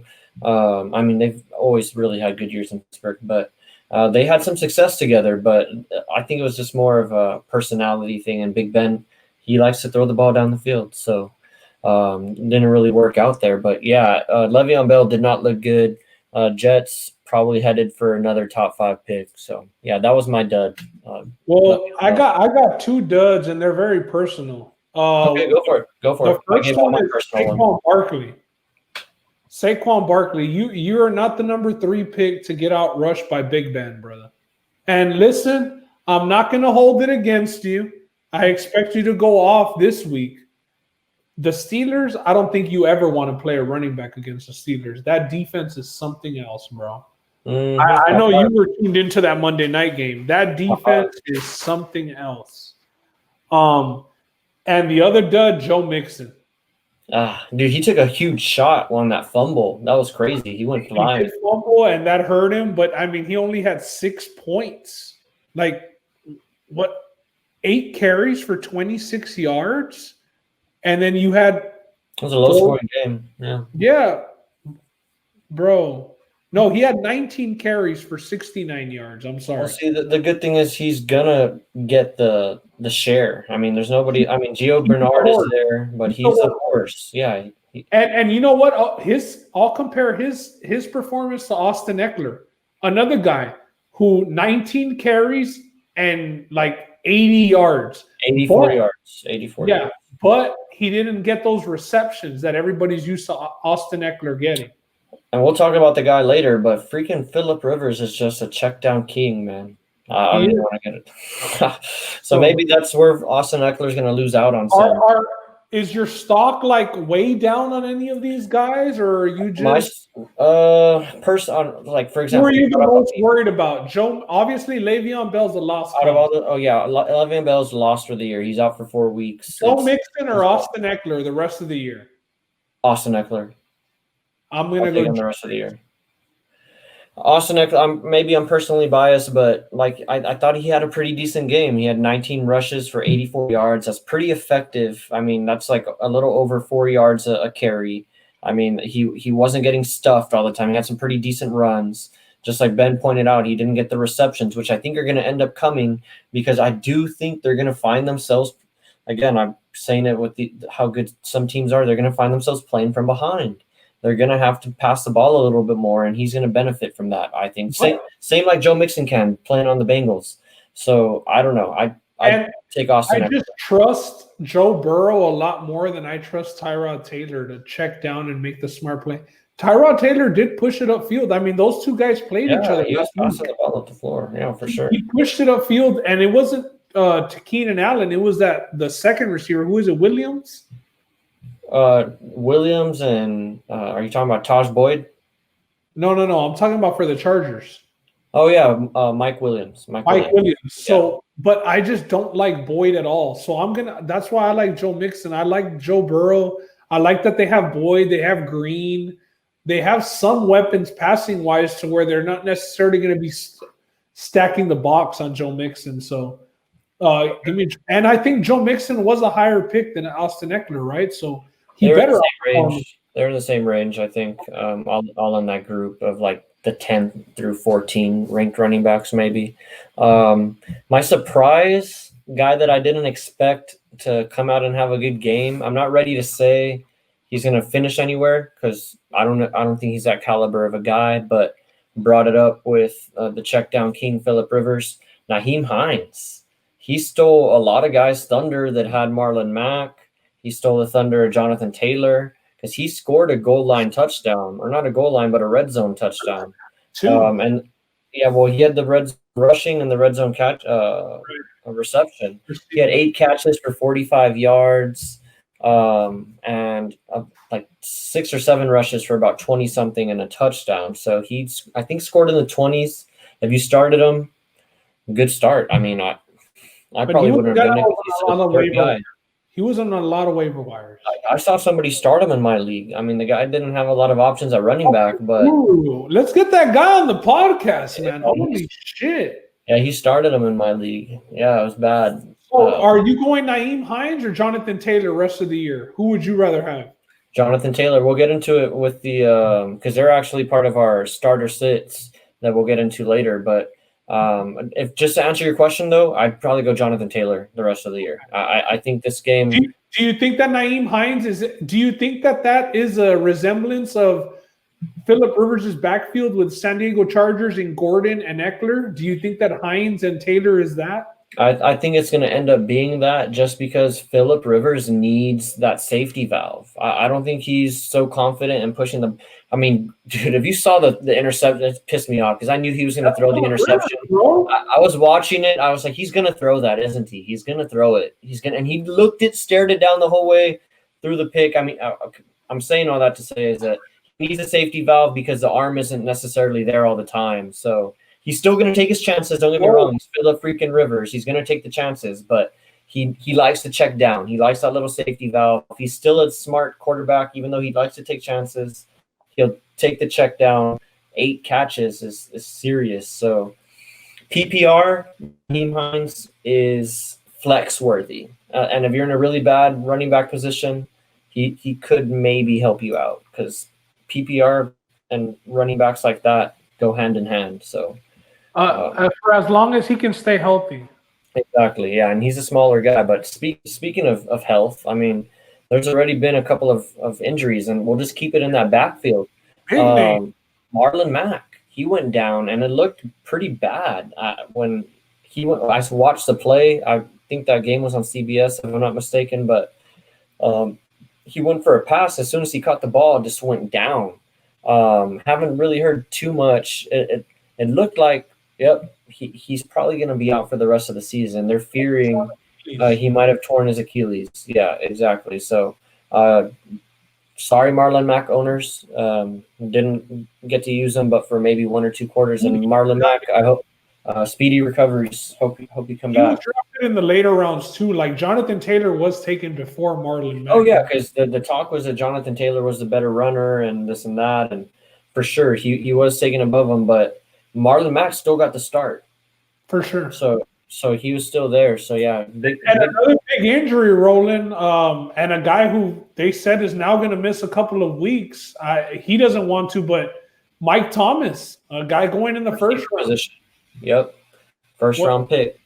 What do you think about that? Have you read the stories about him saying that he didn't want anybody to check out his ankle, that when it happened? Yeah, he was avoiding the check. Like, you know how guys trying to avoid going into the concussion protocol. He was avoiding that ankle check, and I mean, he's one of those guys, man. He's a gamer. He wants to be out there at all times. He just got paid. He didn't want to get paid so he can sit on the sideline. He wants to go out there and play. So no surprise there for me, but big blow, I think, to the Saints offense, because much like I said with Phillip Rivers having a safety valve in the check down, Mike Thomas pretty much ran drag routes and slants all of last year, and had 138 catches. Another guy who could have been a dud, Roland, for week 1, because he got hurt at the very end of the game. He got hurt at the end of the game. He didn't have a good game, for sure. But yeah, Drew Brees is going to miss Michael Thomas a little bit, but that might bring up Emmanuel Sanders to flex position, depending on your receiver situation. Jared Cook is going to eat now. Kamara is going to be running back capital, whatever you want to say. He's going to be top three running back. Kamara just needed to be paid, bro. Kamara just needed to be paid. He's like, all right, now let me earn this shit. He's a baller, man. I love Kamara's game. If I would have redrafted knowing what I know now after week 1, I had the number 3 pick in one draft, and it went CMC, Zeke. I would have gone Kamara. Knowing what I know after week 1, Kamara would have been the number 3 pick for me. Diego picked Zeke over Kamara, and I ended up with Kamara. But I mean, they ended up canceling each other out. But I don't know if I said it on the podcast, but I've been saying it in some of my group chats. I don't know, this sounds crazy if I'm going to get killed for this, but you drop Kamara in Carolina, you get similar numbers. All I'm going to say. If you drop him there last year or whatever, McCaffrey didn't disappoint, man. McCaffrey didn't disappoint. McCaffrey didn't disappoint. But all that I'm saying is he's not like the clear cut. I know we all had him as our number 1, but the more and more I think about it, he's not the clear cut number 1 running back. There's a lot of guys there's a couple guys that can do what he does. Kamara is at the top of the list of comparable. But we say that after week 1, like coming last year he was not much. Okay, so let me just phrase it. High ankle sprain injury, which now Mike Thomas has, and McCaffrey is super, super, super durable. I don't think I've heard of him being reliable for sure. Maybe I'm talking crazy. I don't know. It's getting late. It's getting to 9 p.m. I'm usually getting ready for bed by now, but I don't know. You can drop Kamara, I think, and you're going to get similar production. Kareem, okay. So the Browns are looking good, but the Browns are playing the Bengals, so they should be beating these guys with the team that they have on paper. But a little bit more on the injury time, the injury names. Let's see, George Kittle, he got hurt. Could be in the conversation maybe for dud. For tight ends, we didn't go into the tight ends, but he is dealing with an injury. It's a knee sprain. He's going to be on our Same injury as last year. He's a gamer. I don't know if you have too much to worry about unless he further injures it, but you just know. We'll get into that. Yeah, he's going to be wanting to play. So, I mean, we have to talk about injuries. I know it's not always the most exciting thing, but it happens. You see it all the time. Somebody goes down week 1. Like, I feel bad for whoever drafted Mike Thomas. I'm not talking crap. I really do feel bad because that's the worst thing that you want to happen, or that's the last thing you want to happen is your number 1 pick go down for a considerable amount of time. Roland, how do you feel about it? It was a season-ending injury to Blake Jarwin, the Cowboys tight end. It's putting us in a comparable I'm glad you brought that up. It's putting us in a comparable position. He was our receiving tight end, if I'm not mistaken, because Dalton Schultz didn't look too good. We're not very deep at the tight end position. We're already dealing with offensive line problems with the injuries to Tyron Smith just now. He's exited practice or didn't even practice on Thursday, so looking like he's missing. Collins is already out. Travis Frederick, we all know what happened there. So not looking good. Not looking good at all. So not a good position to be in with Jarwin out. I know there's some names out there that they were floating around. I heard they were looking at Delaney Walker. And there's another name that I heard, but I'm blanking out on it right now. So yeah, hopefully they can make a move, but yeah, not a good start to the year, having your starting tight end go out like that. I know people expected him to be a pretty good receiving threat for the Cowboys. I thought he was going to be a pretty good threat too, especially down the seam, but I'm not going to get to see that come to fruition this year, unfortunately. But that's something that we got to talk about, though. It's injuries, man. It happens every week. We're probably going to have to talk about it throughout the year. So hopefully nobody out there that's listening is too affected by the injury bug, because that can end a season. You have two. I've seen people have 2 or 3 guys go down. I was reading an article. Some guy had maybe 4 or 5 of the injured guys that we were talking about right now on one roster. It sucks, man. Like Mike Thomas and Kittle. Have you had those 2 guys as 2 of your top 3 picks or something? As some people may very well have done. Top 3 picks right there. Man, that's a bad start, man. So hopefully you guys end up all right. But I mean, lingering injuries always come into play. Whether it's with somebody on the other position, like if you have an injured offensive line, for example, that all goes into consideration when you're thinking about starting or sitting people. So that's what we're about to get into next. It's the starter sits for fantasy football. We're going to do about 2 or 3 for each position. As Ben and I were talking about before the podcast, we're trying to stay away from some of the big names, but there are some big names that you'll hear on this list that find themselves in some pretty questionable positions in terms of maybe matchup. And if you have another quarterback that you can maybe slide in for 1 week, you would. Otherwise, these guys are pretty much locked in. But without further ado. And also, if one of the players that you have a question about isn't on the list, just tweet our Twitter handle. Yeah, tweet us. Yeah, we put out a tweet earlier this week, and we got some pretty good feedback. We're going to get into that. So without further ado, you want to start with the quarterbacks? All right, so let's start. And I mentioned peripheral injuries to other positions. And let's talk about him. A guy who always deals with injuries. Starter sit this week. Carson Wentz versus the Los Angeles Rams. Last week, Wentz had 270 passing yards against the Washington football team, 2 touchdowns, 2 interceptions. But the key number here, he was sacked 8 times. Offensive line injuries galore. Yep. They're getting Peters back this week. They're getting Sanders back this week. So that's another weapon for Carson Wentz to dump off into Sanders. Now you got to think about how healthy is he. But listen, early in the season in fantasy football, I just hate dealing with any injuries. If there's a dude who has some sort of injury, I'm not even drafting him. So right now, I thought Deshaun Jackson was going to be a good flex option week 1. Total dud. I don't want anything to do with the Eagles. Jalen Reagor looked good, though. I don't know, actually had 1 catch for 55 yards. 1 for 50, yeah. But, I mean, 6 points in a PPR league. Like, I don't want anything to do with the Eagles right now. And then going up against Aaron Darnold, like, nah, fam, sit. That's exactly where I was going. The Rams are a bad team to have offensive line problems against. So I'm going to sit here also. Darnold. I'm going to sit here also. Hopefully Carson Wentz comes out in one piece. I know he's had injury problems. Hopefully he's all right, because I like watching him as a player. He's a pretty good quarterback when he's healthy and when he has time to throw the ball. So and early in the game, he was excited, bro. 17-0, and they blew it.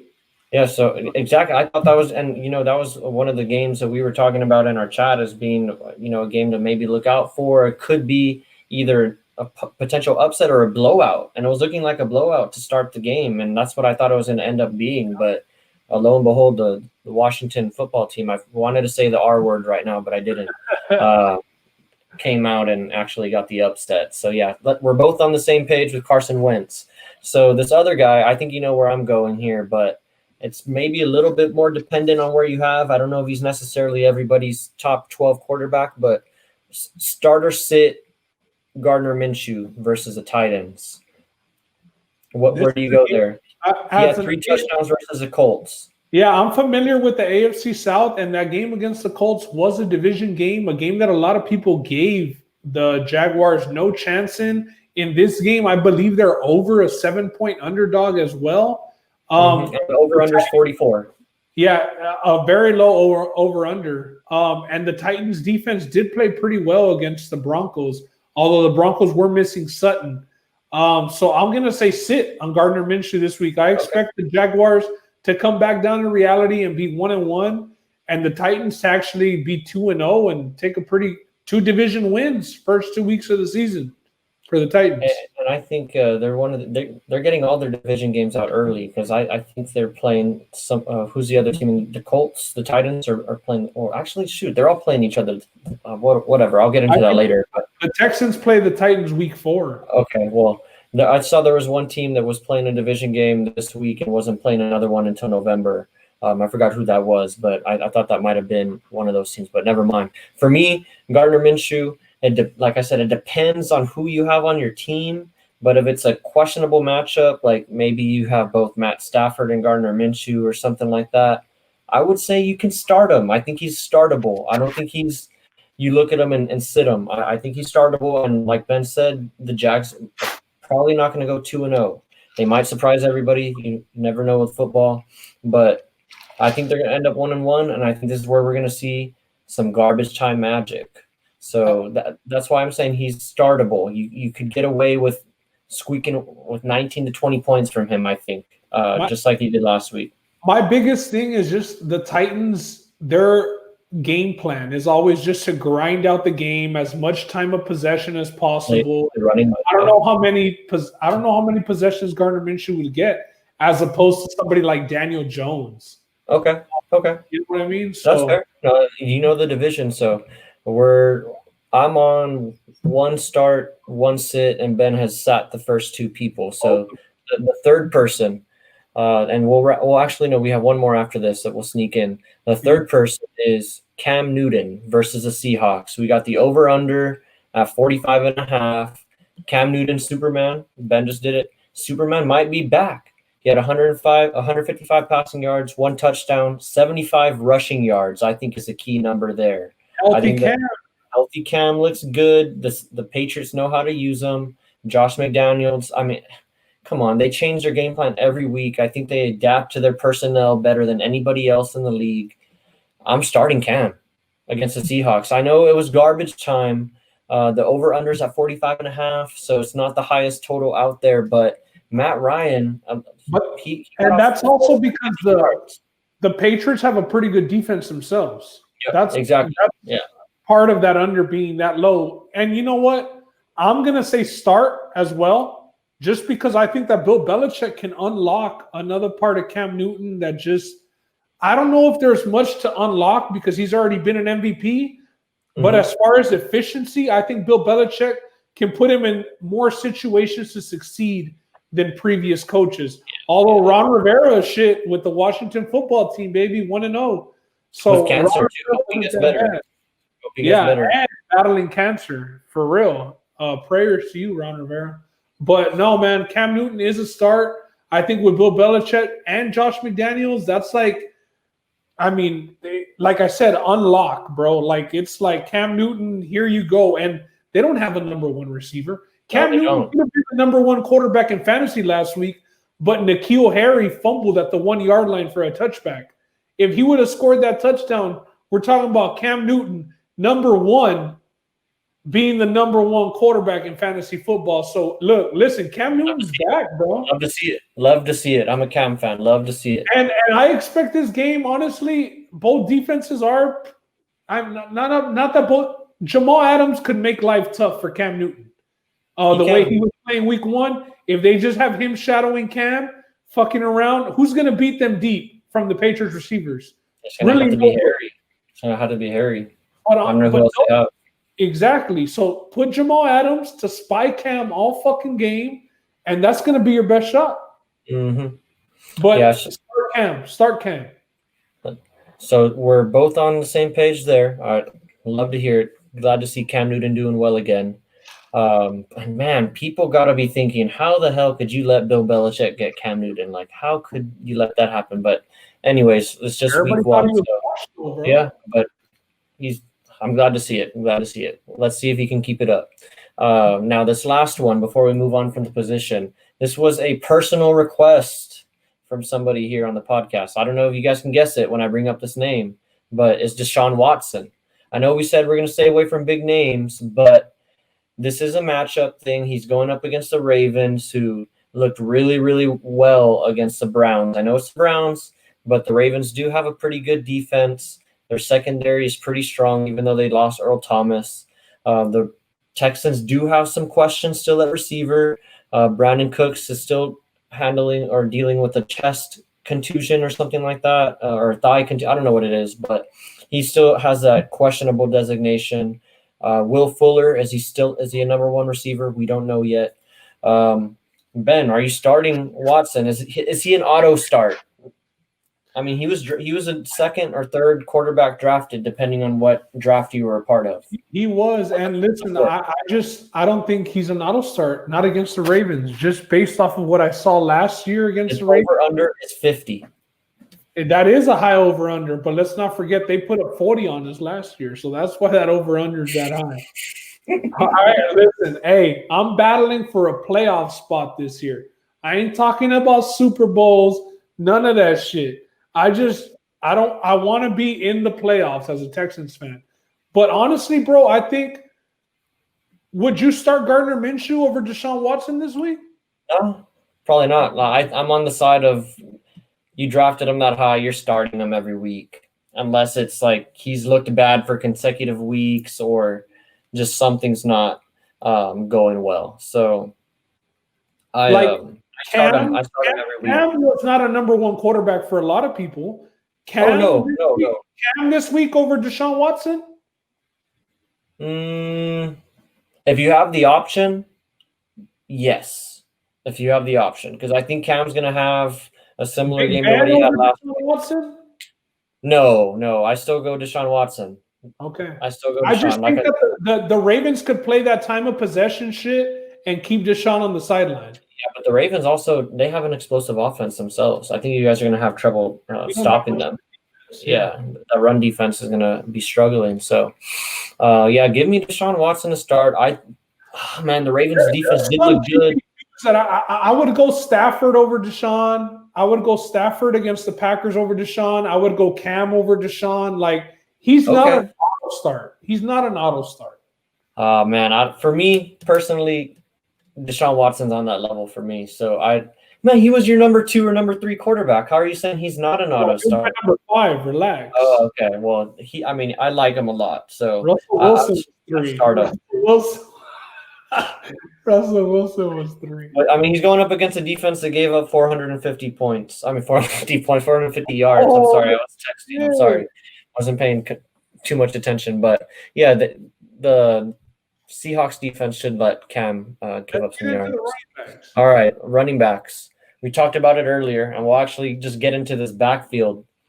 Running backs. Jonathan Taylor didn't really have too good of a game against the Vikings. Wasn't the one that walked away with the touchdowns. It was Nyheim Hines. The over-under versus the Vikings is 47.5 this week.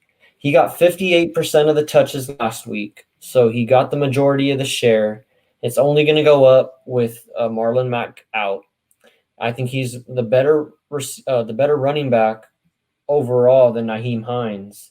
He might not be a 3-down back territory just yet, but he is better than Nyheim Hines. I know that much. So, Jonathan Taylor, do you start him or sit him this week? I know you have a few shares of him. If we're redrafting right now and we know what we know, Marlon Mack is out for the season. Jonathan Taylor, I'm picking over Kenyon Drake.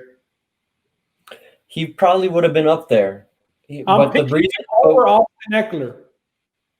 Man, I don't know. But the reason why Edwards-Helaire was so high, not only did he benefit from those injuries like we're talking about, Taylor could have benefited from, but the Chiefs' offense is just so much better.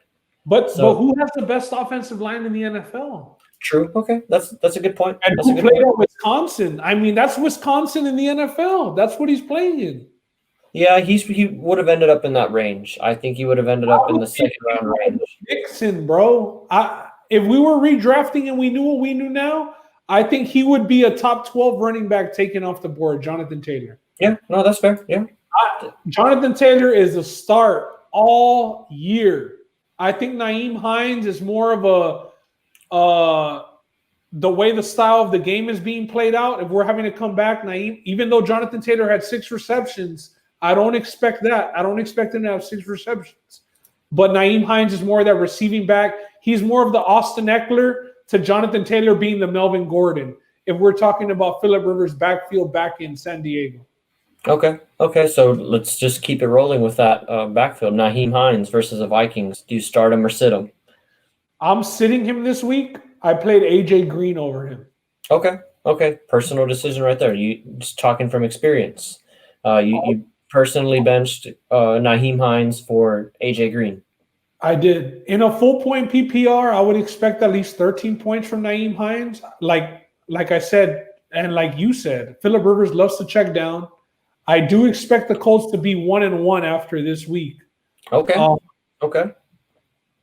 I believe they play the Broncos, if I'm not mistaken. It's Colts Vikings. It's Colts Vikings.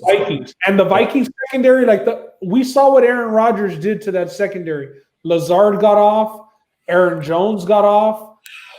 Devontae Adams got off. Everybody scored.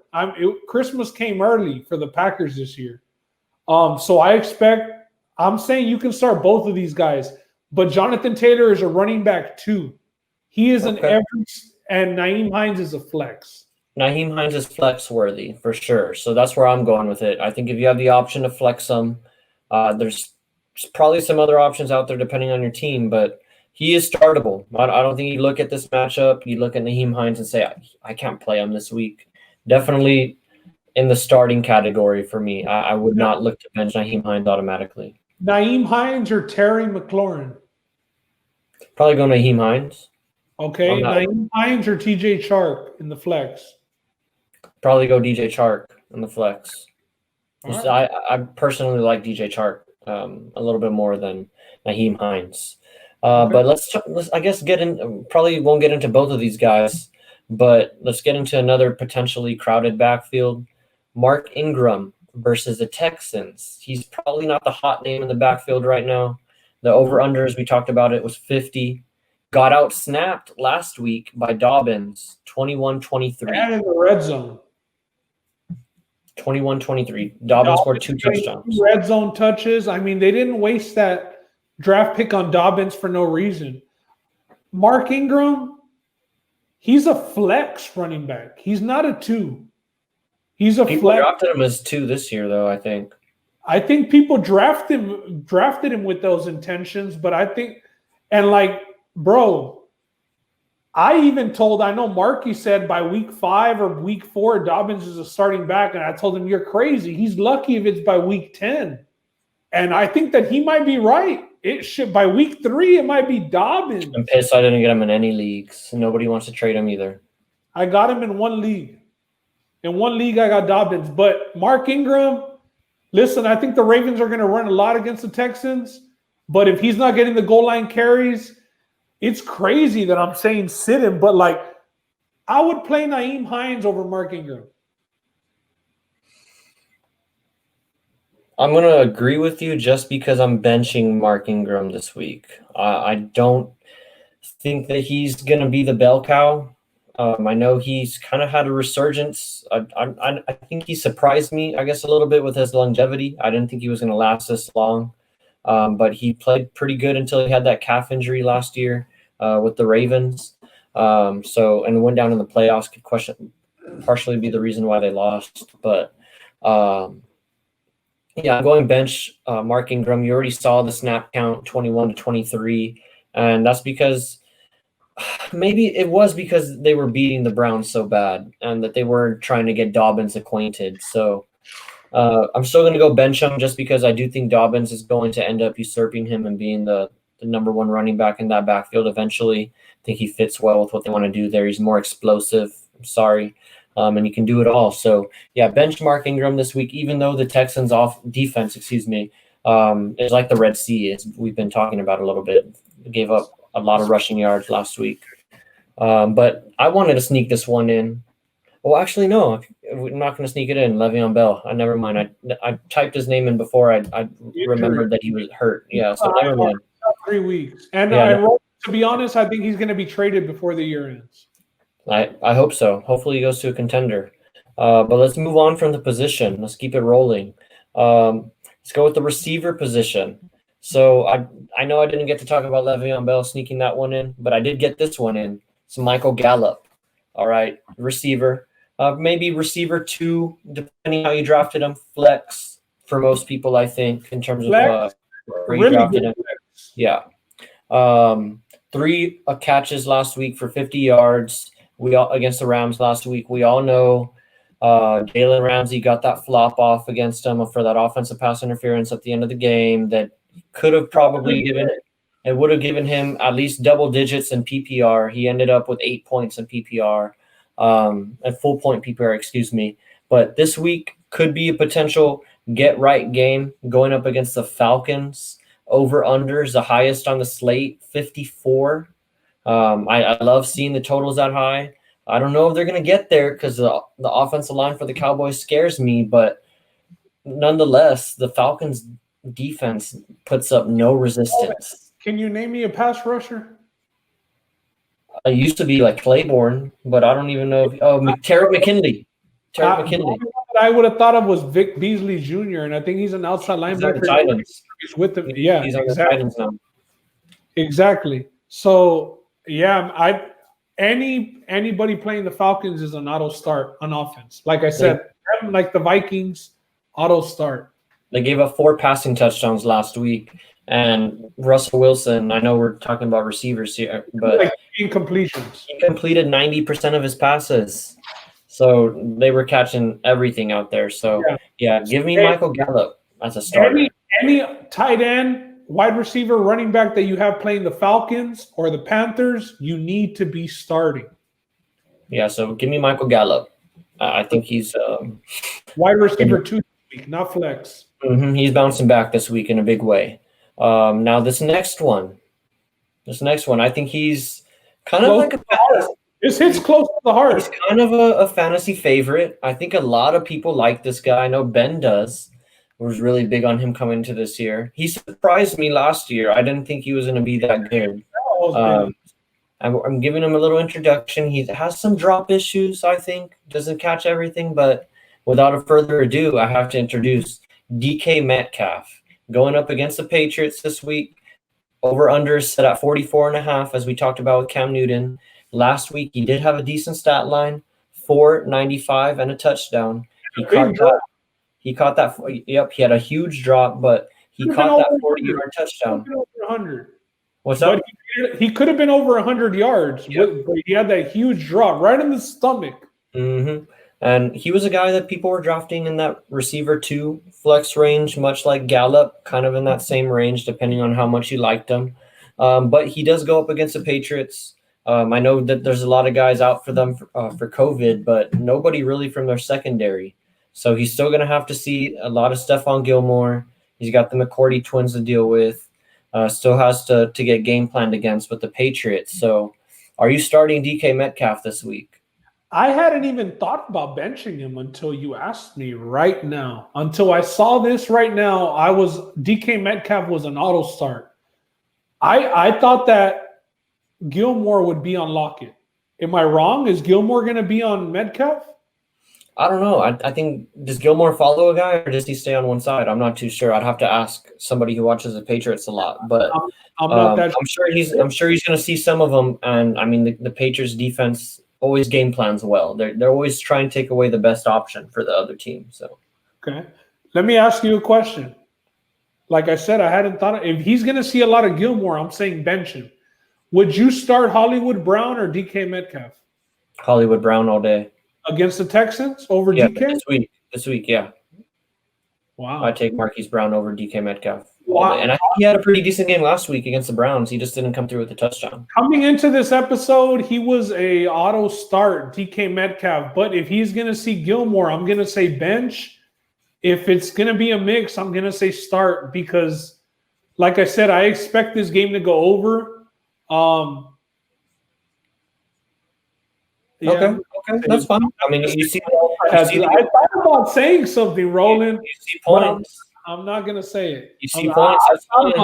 And, hey, Russell Wilson, he's the one back there throwing the ball. So I mean, That's what I thought it's always about. good. It's always good having him on your side. If you want to put a futures play in, I think Russell Wilson for MVP. It could be. Super overreaction from week 1, and I didn't want to be on record saying this bullshit. But I don't think it's that much bullshit. 65% of the time compared to last year running 60% of the time. And he puts up 300-yard games like nobody's business, Russell Wilson.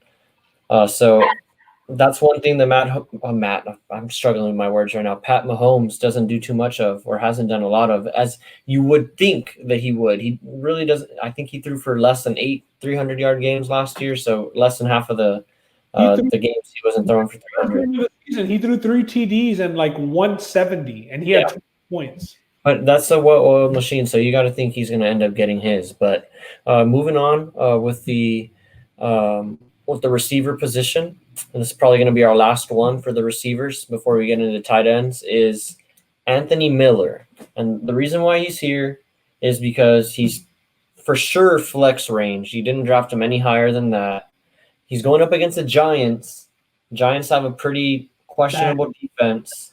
The over-under isn't as high as you would think because the Bears' offense isn't as good. It's only a 42. Both offenses aren't really good, and the Bears have a stout defense. So that's how you get that total. But Anthony Miller is the number 2 option. He had the best game out of any of the receivers last week. Allen Robinson is disgruntled right now. Yep. I'm hearing he wants out. 4 catches, 76 yards, and a touchdown. I think it was the game winner, or what ended up being the game winner. Garbage time, though. Like, I don't want to say it's garbage time because they won, but like it was the end of the game. It was the same thing for Trubisky. Trubisky was wetting the bed the whole game, and then he came through in the 4th. So that's what you have to keep in mind with this. He did have a decent stat line. If you started him, made you look good, but I'm pretty sure most people benched him last week. If you have flex consideration for Anthony Miller this week, are you starting him or are you going elsewhere most times? Flex. I mean, this is a guy who was getting waiver wire pickup this week. I expect Robinson to get some looks due to him being disgruntled. I don't expect the Bears to trade him. I expect them to give him the ball. Emergency flex. I'd say sit unless emergency flex. Yeah, I'm saying sit. I don't want anything to do with Trubisky. I'm sorry. I know it's just their math. Like, somebody has to get thrown the ball. Like, I get that, and he's probably going to be the beneficiary of that. But that's just not something I want to be tied to, because, like, you can look up and be in the 4th quarter and he have 1 catch for 11 yards because Trubisky's only completed 10 passes and 7 of them have gone to a tight end or a running back. So, I mean, you can find yourself in that position a lot with Anthony Miller. So, yeah, I'm going to agree with Ben. Take it a step further, though, and say bench him in all cases. I don't think you want to be starting Anthony Miller unless it's a super, super crazy emergency. Yeah. 911 time. Yeah, like, seriously, like, you're praying at that point. Yeah, it's past. Yeah, it's crazy. But anyways, tight ends, we're going to leave it here. We're going to start with a big name. This one's injury related. We talked about him a little bit earlier when we talked about the injuries, is George Kittle. Everybody's favorite tight end. He's my favorite tight end right now in the league. He's a baller. He's a gamer, but he's battling a knee sprain. Blue Nose from Iowa. Exactly. You know how he's built. Exactly. But he's dealing with an injury that's kind of bothered him for a little while since last season, but which he ended up playing through. Do you start him this week, or if you have another option at tight end, are you going this elsewhere? Is a personal request from me to Roland, and you know what? Maybe a lot of people do have George Kittle, and I do think that he is going to play. I think that he's a tough dude from Iowa. Shanahan has already said he's not going to practice, but he's the type of guy who cannot practice and still play because he's their best weapon. Deebo Samuel's out. Everybody's out. Everybody's out for the 49ers. Luckily enough for me, I was able to score Dallas Goedert on the waiver wire. Dallas Goedert had 8 receptions for 101 yards and a touchdown last week. I'm going to bench George Kittle this week, whether he play. I mean, obviously, if he didn't play, I was going to bench him. But if he does play, I'm benching him. Okay, well. Kind of like prove it to me. Yeah, no, that's cool. I'm going to go opposite of you again, and I'm going to use the same kind of thing with that I did with Deshaun Watson. You're drafting George Kittle as your number 3 pick. He's our number 4 in most cases. So you're playing him every week unless like he's battling like a crazy hamstring or an ankle. I think this knee sprain he's played with before. He knows what he's doing. He's balled out on the knee sprain before. I owned him last year as a tight end. So I trust him. I'm going with you, Kittle. And even if you don't do that good, I'm not mad because you're George Kittle. You're going to get it back for me. So you're starting. If you had Goddard at your expense, would you still start George Kittle? Playing the Jets. Probably just because they're playing the Jets. And I think is Goddard the number 1 tight end? In a 10-man league, do you think Goddard finishes top 10? Do both Ertz and Goddard finish top 10? Goddard finished 8 last year. Finished where? Goddard finished at tight end 8 last year. Oh, then yeah, I think so. I think Carson Wentz likes his tight ends. They're probably the 2 best receivers on the team. There you go. So he's gonna get a lot of action for sure. So yeah, and I get where you're coming from because you have that circumstance where you have a tight end that's reliable and Goddard to go. Like Hawkinson, would you start Hawkinson over Kittle? No, not. And I have Hawkinson, not even close. Yeah, no, I would not. I would go Kittle all day. And Hawkinson's a guy that I want to prove it to me and show that he can do it multiple weeks in a row because he did the same thing last year. He had a touchdown in game 1 and didn't do anything. So, give me Kittle unless, like you said, you're like Ben and you have multiple options at that position. Then look elsewhere. But yeah, I'm starting Kittle this week. All right. This one's I think a good question. This one's actually a question from a follower from Twitter, actually, from Kent Warren. Thanks, Kent, for engaging with us on Twitter. And his question was, what do you guys think about Jonnu Smith as a tight end going forward? Jonnu Smith, as you guys know, is the tight end that replaced Delanie Walker in Tennessee. It was kind of a thing that they were working towards last year, but this year's finally clear with Delanie completely out of the picture. Jonnu Smith is playing the Jags this week. The over-under set at 44. He did have 4 catches, 36 yards, and a touchdown last week versus the Broncos, and he's just a super athlete. I think he's probably the fastest tight end in the league. Ever playing tight end, man? Is he the fastest tight end in the league? Darren Waller might be the fastest tight end in the league. But the type of tight end that you run ends arounds to. Kent, of course. Run him at running back. Yeah, Kent was a little tight end, man. Yeah, he was. Asking about Jonnu Smith. A little tight. He's 6'5". Hey, Kent, honestly, Jonnu Smith was a guy that was on most people's waiver wires. If you drafted him and you started him week 1, then, man, all kudos to you. But I actually picked him up on the waiver wire for another guy that we're going to talk about right after this, so I'm not going to spoil it. But I'm in on Jonnu Smith, bro. I think that Ryan Tannehill is a check down artist, and I think tight ends are the people to check down to because Derrick Henry's not so much of a pass catcher. They do have Brown at wide receiver, a little worried because Corey Davis and Smith got a lot of the work. But like I said, for Tannehill, a check down artist, I like Smith. I picked up Smith, and I'm starting Smith this week against the Jags. Okay, I like that, and I'm going to agree with you. I like Jonnu Smith. I think he's probably first or second best athlete at the position with Darren Waller there. And he just needs the full season to get it under his belt and to prove that he's capable of putting up the numbers. So I think if given the opportunity, which he has right now, I think we're going to see Jonnu Smith finish the season as a tight end number 1. So I would start Jonnu Smith this week if you had the option. So moving on from Jonnu Smith, we're going to go with a big name. So we got 2 big names here. Rob Gronkowski playing the Panthers. Everybody was excited about him teaming up with his buddy Tom Brady. They won 2 Super Bowls together, or 3. I don't want to disrespect him, but I think it was 2. No, it was 3, right? The Patriots and Gronkowski. I don't know. They won Super Bowls, but anyways, team back up with Tom Brady. Had a abysmal performance. Terrible. 2 catches, 11 yards. We didn't even talk about him as a dud. Yeah, 2 catches, 11 yards.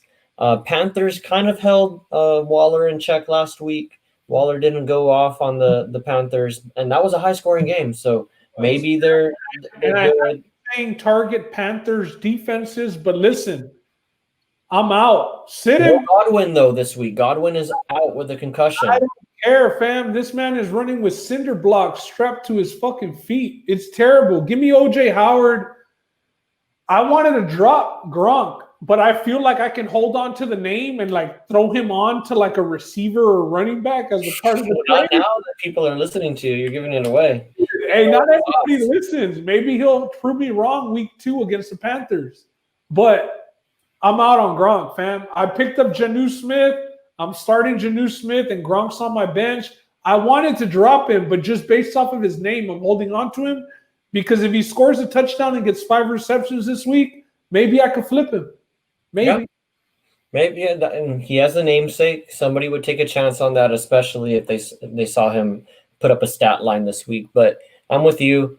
I want nothing to do with Rob Gronkowski on my fantasy football team. So I'm benching him here.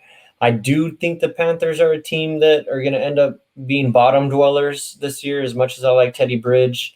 But I just don't see it for them. So maybe he has a bounce back week, but I'm not going to recommend that anybody start him this week. So yeah, bench him if you can. Bench him if you can. If there's not another option, then wish for luck. Cross your fingers. But he's getting 5 targets a game. It's touchdown or bust at this point with Gronk. And OJ Howard's getting play time too. It's not like it's just Gronk out there. Bust with Gronk. Yeah. And that's not what you want. Yeah, so bench Gronk if you can, honestly. Or cut him from your team if you have that option. But that's it for starts or sits in terms of running through the positions. So we're just going to end the starter sits with our start of the week and a sleeper of the week. So for the first, I guess, time that we're doing this, Ben, do you want to kick us off with your starter of the week? My start of the week, and it's only one position out of all the positions. We're picking one guy to go off this week. And I'm going to go with the man with the biggest hands in the NFL at the quarterback position. I'm going with Josh Allen from the Buffalo Bills. Listen, bro, last week, Josh Allen, he played the Jets, another sucky team. This week, he plays the Dolphins, another sucky team, and that he's actually familiar with as well because they're in his division, like the Jets. So these are the teams that he balls out against. Last week, Josh Allen, for the first time in his career, passed for over 300 yards, 2 passing touchdowns, and then he had 14 rushes for 57 yards and another touchdown. He's balling. The best game of his career has been, it wasn't even this past game, believe it or not. It was actually against the Dolphins last year. So I'm going with Josh Allen this week to finish in the top 3 QBs this week. So, he wasn't a guy that was drafted nowhere near that position. He was probably the 8th or 9th QB to come off the board. But I'm expecting him to come in the top 3 QBs this week. So he's my start of the week. Okay. All right. Well, this one for me, and it'll probably be the last time that I do this. It's going to be kind of dear to my heart, and I'm sticking with my guns on this one. My start of the week is going to be a running back. I think this is a guy for a bounce back candidate, so I think he's going to end up in top 5 running backs of the week. Get Austin Eckler. If you have him in DFS, he might be a little cheap this week. Or if you have him as a starter, I think he's going to go off this week. It's going to be a bounce back.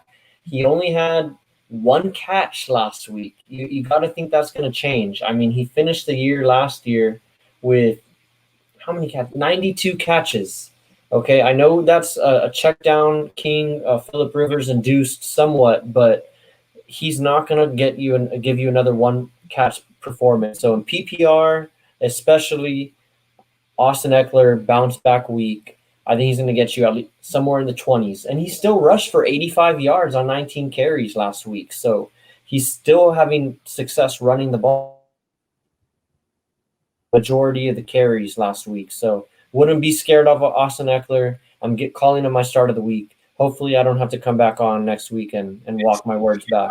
People are getting scared off of and possibly trading. Is he a guy you can buy low off of right now, or are people waiting like you? Do you think the majority of people? I think the majority of people are gonna hold off on it just because it is a buy low. What's that? They drafted in second round, like You you dropped it in the second round, exactly. That's kind of where I'm at. I dropped him in the second round. I'm gonna wait maybe one more week, 2 more weeks, and then see what I can do. But I'm not scared of for last week. Like I said, he had 85 yards rushing on 19 carries. That's 4.5 yards carry. So 19 carries. what's that?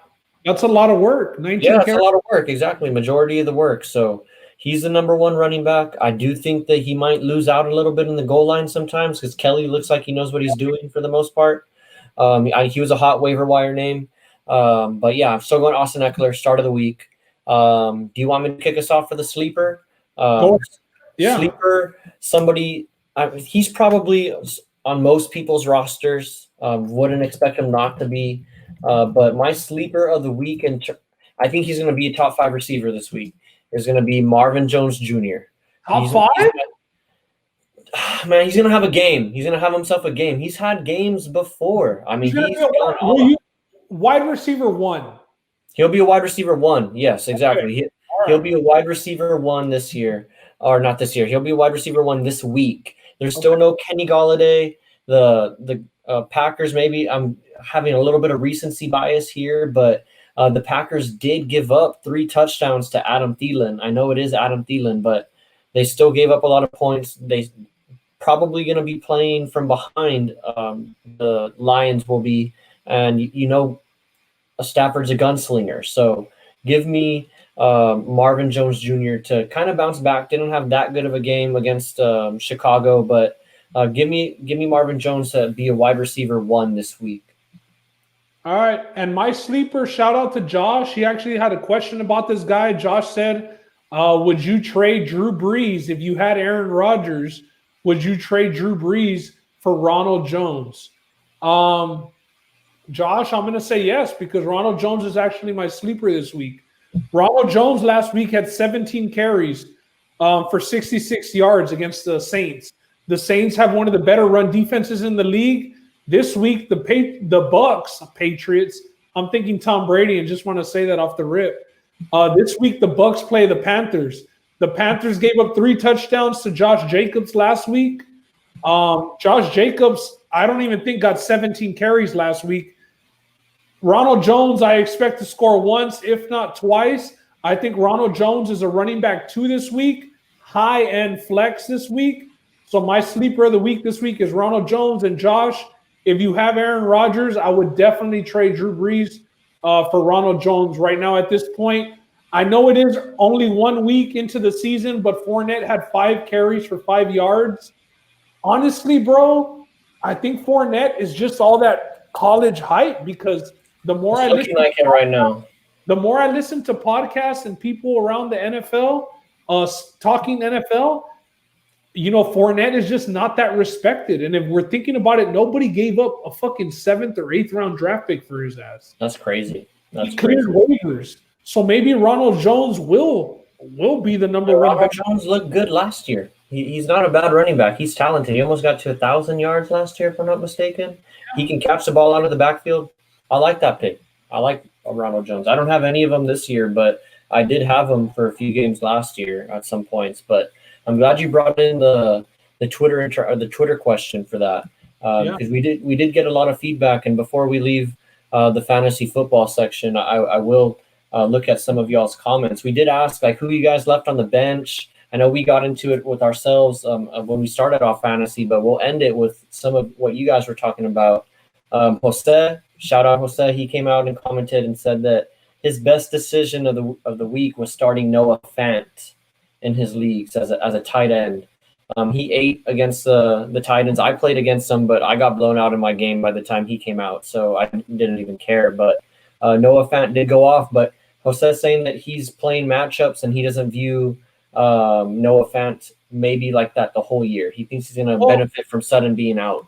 I think that he did specify, though, and said especially not against the Steelers, which I think is going to be the best defense in the NFL. He's benching him against the Steelers. Yeah, but I think that Noah Fant is a tight end 1 the whole year. I really do. Okay. I do. So that's somebody who started someone Now, I know you talked about Josh. Josh also commented and said that he left Sammy Watkins on the bench, but I don't blame him for that. That's a questionable. He was a flex, or you had somebody better. Sammy Watkins is a week 1 monster. Yeah, Sammy but Watkins, I mean, I'm sure he had somebody else on there that he looked a lot better than Sammy Watkins. you draft Sammy Watkins, you start him week 1, and then you trade him for Michael Thomas after Michael Thomas sprained his ankle week 2. Because Sammy Watkins is a week 1 god, bro. Last year he scored like 2 TDs and had 140. He's a week 1 god. So Sammy Watkins, I would definitely prefer Hardman over Watkins full season. But Watkins week 1, it's a cheat code. It's a cheat code. And India, who's in our fantasy league, I don't know if it was in this league. I haven't looked at her box score from last week, but she said she left 70 plus points on the bench. Yeah, That's insane. And she still won her matchup. she did. She still won her matchup. So shout out India. Thanks for participating in the league. And one more comment before we leave off, because I think he's having a bounce back week. Gabe Gonzalez commented and said that he started Odell. I started Odell last week too, and I got romped in the league that I did. So The real question is, you started Odell this week again. Did Gabe? yeah, I did. Did Gabe? We'll follow up and ask. I'll actually tweet him right now when we take a break here. But My guess is no. yeah, because he came out and said, and that was actually, was that today or yesterday that he said that? But yeah, I called him trash, said that he started him. I mean, I don't blame you though, because you draft Odell and you're probably going to start him most weeks. But that's it for fantasy. We're going to do this every week. I mean, we're big fantasy football guys. Fantasy stuff with a Facebook Live on Tuesdays. Yeah. Just to kind of get it before the waiver wire comes out, just to kind of recap and like go into the following week. I think that we can do it earlier in the week on the Facebook Live. That way, before the Thursday night game. You know what I mean? Oh yeah. Well, either way, we're doing fantasy football every week. So yeah, I mean, everybody loves playing fantasy football. I mean, it's something to talk about all the time. So yeah, we're going to be doing it every week. You guys keep on giving us your questions, keep on commenting. It gives us stuff to talk about with fantasy. There's so many different things that we can talk about with fantasy football. So many different players, scenarios. Give us lineup scenarios. You know, we want to talk about that stuff because it gives us stuff to discuss and debate about. So yeah, keep them coming. We love the interaction of fantasy football. And everybody in our league, I'm sorry I had to do it to you guys, going up 1-0 with the highest score. I'm sorry. It's like Rockets after game 1. Guys. Yeah. Look at this guy. Look at this guy. Hey, but yeah, I don't want to jinx myself, so I'm just gonna leave it at that. But yeah, that was fantasy football, and like we said, it's gonna be weekly. So yep. So keeping the theme here, NFL talk, except we're not looking at it from the fantasy perspective. We're gonna be looking at this from who's winning, who's losing. We're just gonna do a quick preview of the upcoming slate of games. Yeah, we're looking at it from the Vegas perspective. We always like to keep in mind the over-under when we're looking at fantasy totals to give away, I mean, who could potentially go off. And we also like to pay attention to the spread. It's an early indicator of who Las Vegas thinks is going to win and by how much, and who they think is a stronger team, and et cetera, et cetera. So we're going to do something here on the podcast. If you guys want to join along with us, I will start kind of like a spreadsheet, kind of like how we have with our UFC. And we can do an against the spread pick 'em contest throughout the year. Maybe not have a prize, because this thing is, I mean, betting against the spread is crazy. I mean, professionals only hit at a 60% clip. So, but we will try for whoever wants to follow along. But we will try, exactly. And we're going to be doing it here weekly on the pod, and we're going to keep track of our two scores. So if you guys want to come on and play, let us know. I'll post something on Twitter sometime in the next couple of days, for sure, before week 2. But without further ado, let's get it started. We're going to skip the Bengals and Browns game because that one's going on right now as we're talking. The Browns are up 28-13, I think, in the third quarter. Just to let you guys know, this is a live podcast. No, I'm playing. But anyways, the Los Angeles Rams versus the Philadelphia Eagles. I think the Eagles are actually, the last time I saw this, it was a pick 'em. So I'm just going to leave it at a pick 'em. And the over-under is at 46. So, Ben, what's your pick here? Rams versus the Eagles. I didn't like what I saw. 8 sacks from the Washington football team. The Rams already beat the Cowboys, who are the favorites to win that division. Give me the Rams here. Are the Rams +1? I think they open +1, but it's even the last time that I checked. But just for this, you can get Rams +1 if that's what you want to go with. The Rams. Regardless of the Rams winning. I got the Rams also. I think, like I said earlier, and you just brought up right now with the sack count that Carson Wentz had last week. The Rams are one of the last teams that you want to have offensive line trouble against. So the only thing that worries me about this game is the East Coast travel for a West Coast team in the early start in Philadelphia. But the Philadelphia doesn't have their crowd there. They benefit from a home field advantage. Everybody knows that. They have one of the tougher crowds to play in, and that's not there. So give me the Rams. I think they're going to get off to a deceitful 2-0 start. But they're going to be 2-0 after this week. And give me the Rams. So Ben and I are on the same page there. Next game, New York Giants versus the Chicago Bears. The Bears, as of this writing or as of this recording, are 6.5-point favorites. And I'll lead us off with this one. I'm going to go defense prevails. Give me the Bears 6.5-point favorites. I think they're going to win by at least a touchdown. And Trubisky's going to look good for a second week in a row. And it's also going to be deceitful because the Giants, I mean, they're the Giants. And I'm saying that as a Cowboys fan, but they're the Giants. So yeah, I'm going to come in on the other side. I'm going to go with the Giants +6.5. I mean, I wish it was 7. I wish it was a full touchdown. But let's not forget, I mean, the Bears were down to the Detroit Lions. And if Andre Swift doesn't drop that touchdown, the Bears are 0-1. Very good point. I did like what Daniel Jones showed with Slayton. I expect a big bounce back game from Barkley, so I'm going to go with the Giants +6.5. Okay. Already got a difference here, so I like it. Moving on, Atlanta Falcons at Dallas Cowboys. The Cowboys are 5-point favorites, which is what I have up here on the board. I think I've seen them at 4.5 in some shops, but for the purpose of the podcast, we'll go 5. Ben, you want to kick us off with your pick? Yeah. The Falcons have a lot of offense. They have no defense. I really don't like Gurley at running back. I think that the Cowboys defense will stop Gurley and make him one-dimensional. They'll be playing from garbage time, I think, just like the Seahawks game. The Cowboys are 0-1. I don't expect them to go 0-2. So give me the Cowboys -5. I think they win by at least a touchdown. I'm going to be on the same page as you here. I like the Cowboys. I do think this is where Zeke gets going.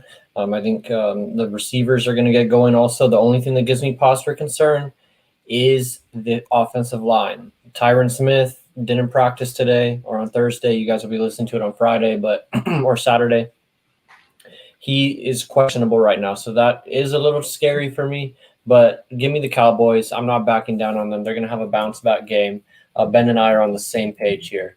So moving forward, staying in the NFC, we got the 49ers traveling over to New York to play the Jets. And the San Francisco 49ers are 6.5-point favorites is what I have up here. I'm going to go ahead and say give me the San Francisco 49ers. I can't take the Jets. Bernard score a fucking touchdown. What's that? How annoying is Giovanni Bernard scoring a touchdown over Joe Mixon? In the goal line? Are we fucking serious right now? In the goal line or how? Yeah, in the goal line. Oh, I'm sorry. Well, I'm playing Mixon, so I'm not complaining. That's trash, Sorry. man. Sorry. Sorry to cut you off, bro. No, it's all right. It's all right. I'm actually happy about that, so I'm glad you brought it up. But give me the 49ers. I know they looked a little shaky against the Cardinals. I think they are a team that's going to regress this year. But the Jets are a mess. They're always a mess. So, and if it was anything over a touchdown, I'd maybe think about it more. But since we're getting 6.5 here, give me the 49ers. Yeah, I agree. I mean, no Le'Veon Bell. Jamison Crowder was on the injury report for the Jets as well, and he was literally the only bright spot for the Jets. I don't think the Jets scored 13 points. Raheem Mostert was almost one of my sleepers, but I mean, he's going to look like a running back 1 this week against this defense. Hell yeah. I got the 49ers by at least 10 here as well. All right. Well, this one is interesting to me, and it's because of the number. You have the Carolina Panthers going up against the Tampa Bay Buccaneers. It's the home opener for Tom Brady in Tampa, and they are 9-point favorites. They have a high total up on the board of 49 points. So Vegas is thinking points. I think you let us off with this, or no, I let us off with the 49ers. So you can go ahead and give us your pick for the Panthers versus Bucks. What's that? Can I just take the over? You can if you want, if that's what you think. But it's not going to count as a point for you. It's going to count as a pass. So the over is going to hit, but that's a lot of points, bro, for a team that's going to be playing without Godwin, a banged up Mike Evans. Ronald Jones is going to be their bright spot. People are talking about Scotty Miller. Like, I know Scotty's mom has got it going on, but that ain't it, fam. No, give me the Panthers plus the 9 points. I'm going to take my first underdog also. Well, the Rams were kind of an underdog, but not really. I like the plus 9. I know I said I expected the Panthers to be bottom dwellers, but these are NFL players here, guys. Have some respect. These guys lace it up just like everybody else. They're good players. It's that first-year coach, things of that nature, maybe not built as good, but first-year coach won week 1, Rogan. They're competitive. Yeah. They're going to be a competitive team. They're not going to win very many games, but they're going to be in striking distance. I can see a backdoor cover here. I can see them down by 16 and score a touchdown and push or something crazy like that. Who knows what happens? But give me the plus 9. I like the Panthers. They have a quarterback who doesn't make a lot of mistakes. Teddy Bridgewater is not going to be the reason why you lose a lot of games because he's not gonna throw 3 or 4 interceptions and throw you out of the game. So not going to stop anybody. That's going to be why they lose games. Exactly. But give me the plus 9 here. Plus 9. I don't know they win, but yeah, give me the plus 9. Lions are staying in the NFC. Lions versus the Packers. Yeah. The Packers are 6-point favorites at home, and I'm going to go with the Detroit Lions. Give me the Detroit Lions plus 6. It's a backdoor cover potential for me. I'm going to go with the Lions. It's a division game. I know they didn't look too good against the Bears, but the Bears were the favorites in that game, I think. So give me the Lions. I mean, we don't even know if we're going to have Kenny Golladay. That backfield's a mess. Yeah. Aaron Rodgers, I mean, we just jocked him for half of our episode. Yeah. So give me the Packers minus the 6. They'll win by a TD. Okay. So some more difference there. I like it. Buffalo Bills flipping to the AFC East. Buffalo Bills at the Miami Dolphins. They're going down to South Beach. Now, it's kind of not the same right now because of COVID, but the Bills come into town as 5.5-point favorites. I'm going to make it quick. I'm going with the Bills here. I like them. Anything under a touchdown against this Miami team. I think they're going to force turnovers on Fitzpatrick. No crowd. You think that this game happens back home in Buffalo? Buffalo has to be more than a touchdown favorite against the Bills. I mean, against the Dolphins. Miami. What's that? This one's at Miami. Yeah, I know, but I'm saying if this game were being played in Buffalo, they would be they're a touchdown favorite. Yeah, so give me the Bills here. Give me the Bills. 35-10 Bills. Easy cover. Hell yeah. All right. Moving on. Got some good pace here. Denver Broncos go into Pittsburgh as 6.5-point dogs. This is a tough one for me, but give me the favorite here. Give me the Steelers. I like their defense. I think it's going to present some problems for the Broncos, who are kind of already dealing with some injuries. Patrick Lindsey is hurt. I know they still have Melvin Gordon, but I'm not ready to take the Broncos on the road, especially against that Pittsburgh defense.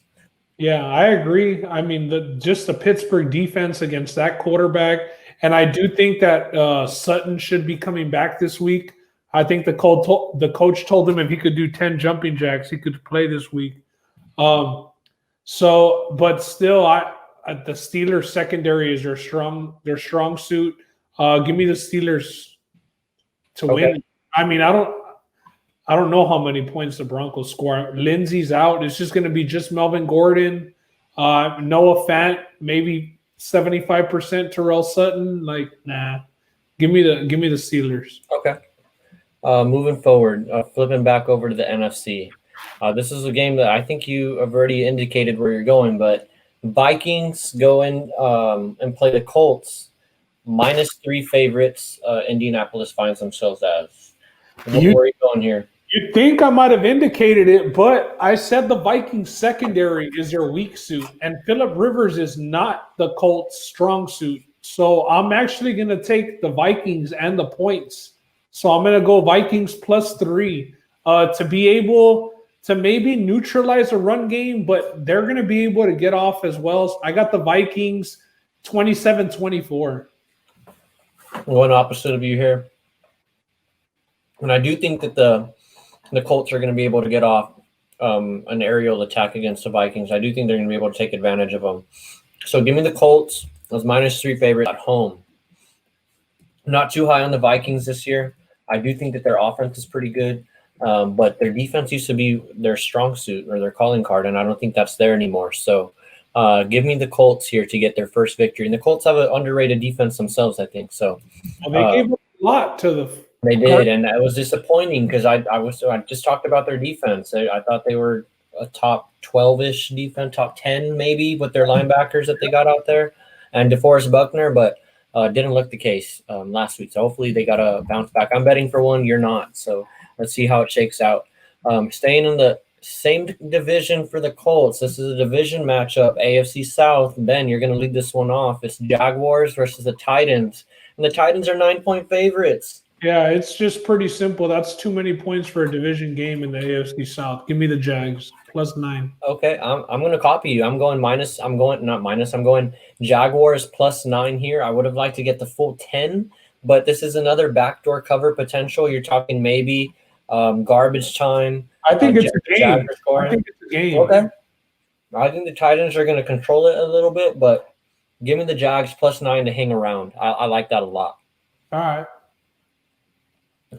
Moving forward from the AFC, we're going back over to a team that surprised a lot of people last week. Can they surprise people this week? I'm going to let you lead this one off also because it's one of your favorite teams this year, Ben. It's the Washington football team versus the Arizona Cardinals. The Cardinals find themselves as 6.5-point favorites. That's pretty high. That's pretty high. But honestly, bro, if it wasn't for that broke-ass O-line of the Eagles, I don't think that Washington they were down 17. They still looked like a beast. They were down 17-0, though. Like, let's be real. Kyler Murray was almost my start of the week. Give me the Cards by 14. Okay. And you know what? I'm going to not follow you here. You went first, but I am going with the Cards -6.5 here. I like it because it's under a touchdown. I get a little skirmish going with anything over a touchdown on favorites, but I do like the Cards here. I think their offense is going to be too much for the Washington football team to deal with. And I'm not sold on the Washington offense right now to keep up with the Cardinals, and they look better than expected. They look good year 2 under Cliff in that offense. So shout out to Robert Gray, came on to the podcast and he gave us a scoop on this team. He thought that they were going to come out, and I think he called the week 1 victory, if I'm not mistaken. So shout out Robert. But yeah, we're both on the Cardinals this week, trending upwards. That team is for sure. Now a division matchup this time in the AFC. It's a AFC West.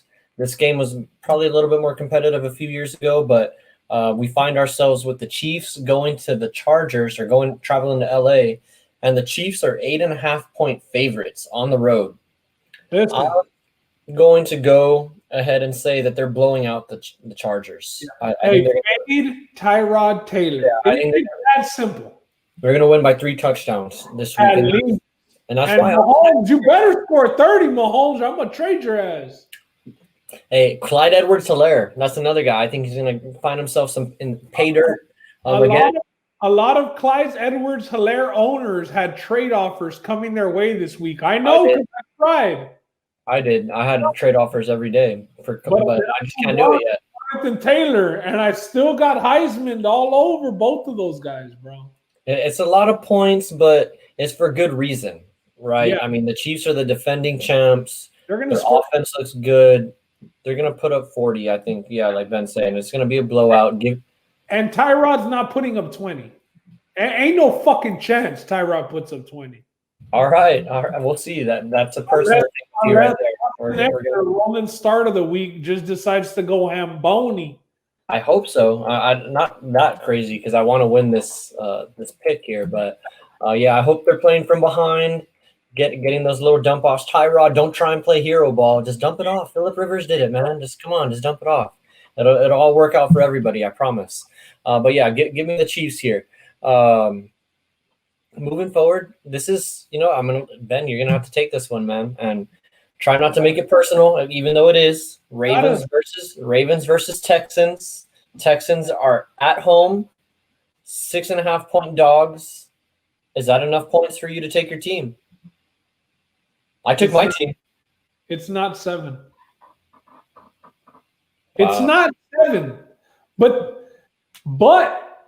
this is the weird fucking type of game that Bill O'Brien wins. This is the weird game that Bill O'Brien wins. Last year we beat the Chiefs on some bullshit. As fucking 11-point underdogs, we beat the Chiefs last year. I'm going to take the Texans and the points here. And It should be 9, but I ain't betting against my team on air, goddammit. Yeah, so I'm going with the Ravens here.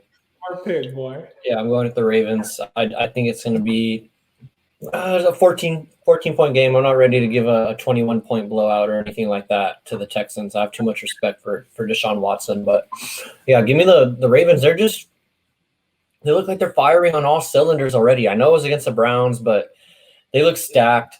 Lamar Jackson looks better, if that's even possible. Marquise Brown looks better. J.K. Dobbins. For sure. What's that? Lamar looks better passing to Hollywood. And Dobbins takes that offense to another level. I think it unlocks it completely because I think Mark Ingram, as much as I like him as a player, lacking in explosiveness, J.K. Dobbins is not lacking in that department at all. Out the option with Lamar and Dobbins, bro. Because with Lamar and Ingram, you can't run the option. But with Lamar and Dobbins, you can run And it's going to be scary for some teams out there. So, yeah, the Ravens, give me that all day. Are you sure you don't want to change your pick? It's not too late. All right. Give me the Ravens -6. Ben's taking the +6.5. Yep. All right. Staying in the AFC, or at least partially, I'm going to lead this off with the AFC team. It's the New England Patriots. They're traveling to the Seattle Seahawks, and I think the Seahawks are the 4-point favorites in this matchup. I'm going to actually go with the Patriots +4 here. I like the Seahawks as a team. I do think that they're going to end up probably winning their division. I think they're better than the Niners this year. I think, like I said, I think the Niners have some regression, but give me the Patriots. I think their secondary is going to make life a little tough on the Seahawks. Now, if Chris Carson can have his way, I could look really stupid, but I'm going to go with the New England Patriots here. I think Cam Newton's going to continue his, I guess, good game from week 1, and it's going to travel on to week 2 for them. So, and they look like they're playing good, conservative ball control offense with him at the running back. They still have a stable of running backs, Michelle, Burkhead.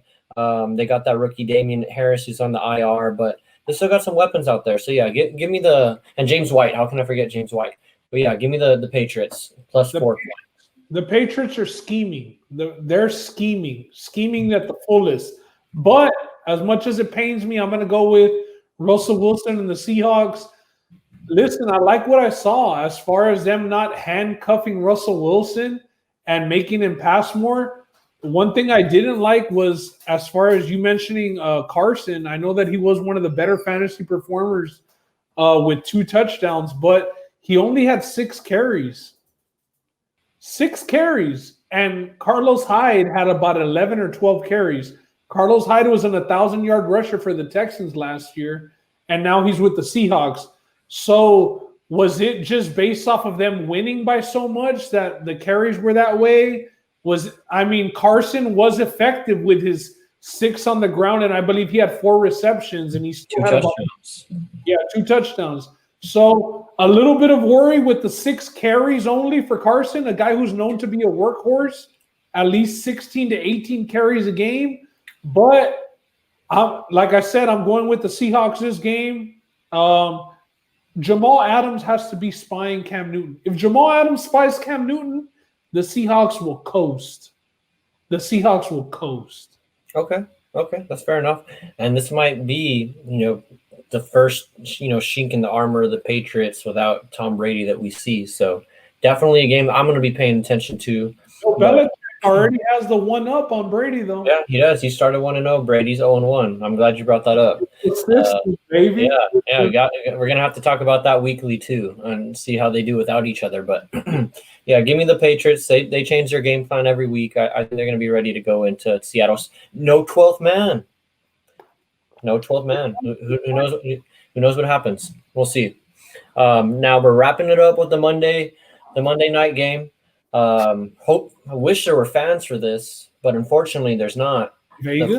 The first Las Vegas game. Yeah, the first Vegas game. Still kind of weird to me saying the Vegas Raiders, but the Vegas Raiders find themselves as 5.5-point underdogs against the New Orleans Saints on Monday night at home. First game in Vegas. Give me the Raiders in the points, 5.5. Damn it, boy. Yeah. I think the Seahawks are going to miss Mike Thomas a little bit. I don't think that does too much to the spread. I don't think it does too much to the spread, but he is Drew Brees' favorite target.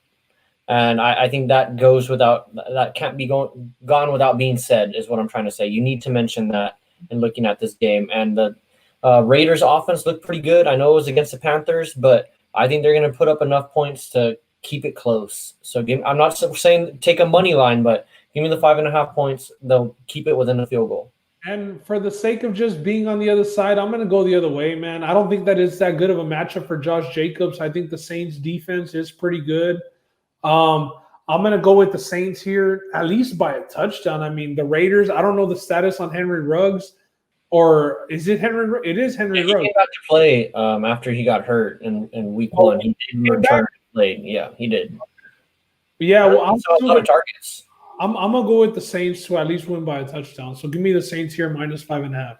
All righty. Well, I like that segment. That was fun. I always like incorporating the bets. But before we leave this section, this is going to be one more thing that we keep track of. Now, I know this pick'em.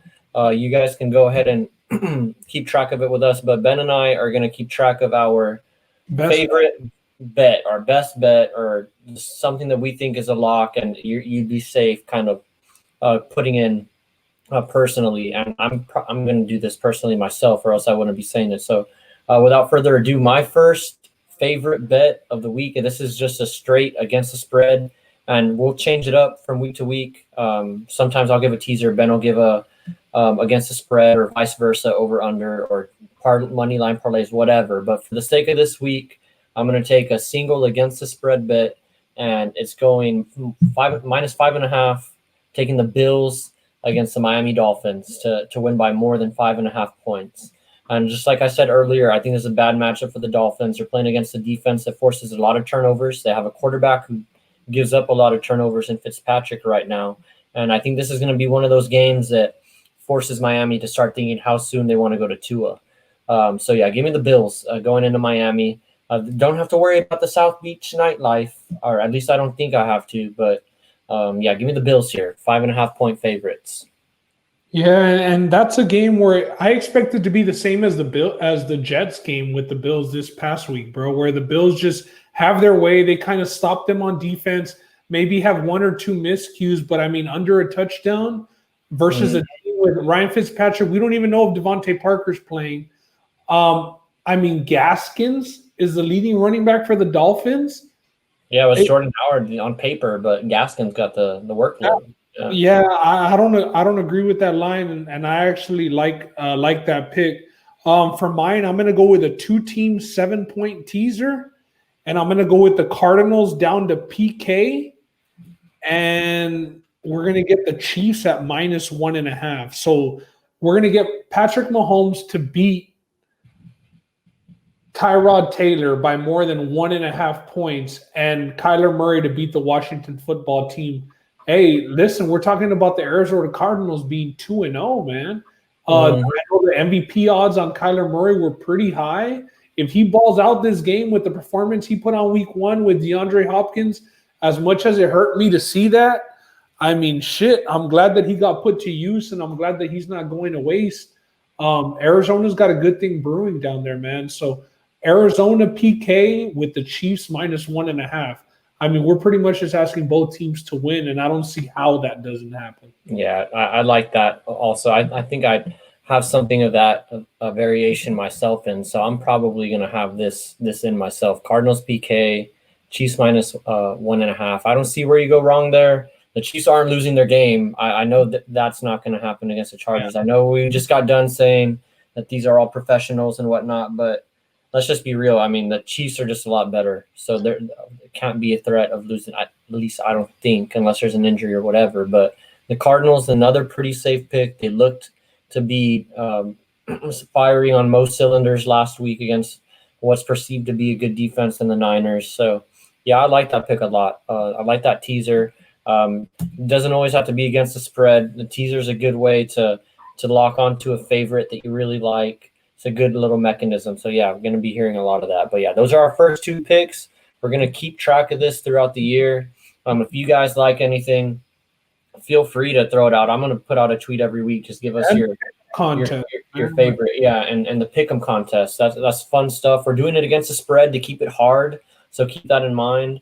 Not everybody does well against the spread. There's professionals who only hit 60%. That's what it takes to be a pro. So if you find yourself at that 60, 65% range, you might want to start thinking about doing something different for a living. So we'll see if anybody finds out a second calling for them this year. But yeah, that was it for the kind of NFL. That's how we're going to do it most of the time, I think, with NFL. Kind of keep it like betting wise and just go through each game line by line. But before we leave off with the NFL, we are Cowboys and Texans fans here kind of on the podcast. So we'd be remiss if we didn't spend a little bit more time on our particular team's matchups. So without further ado, we'll start with the Texans versus the Ravens.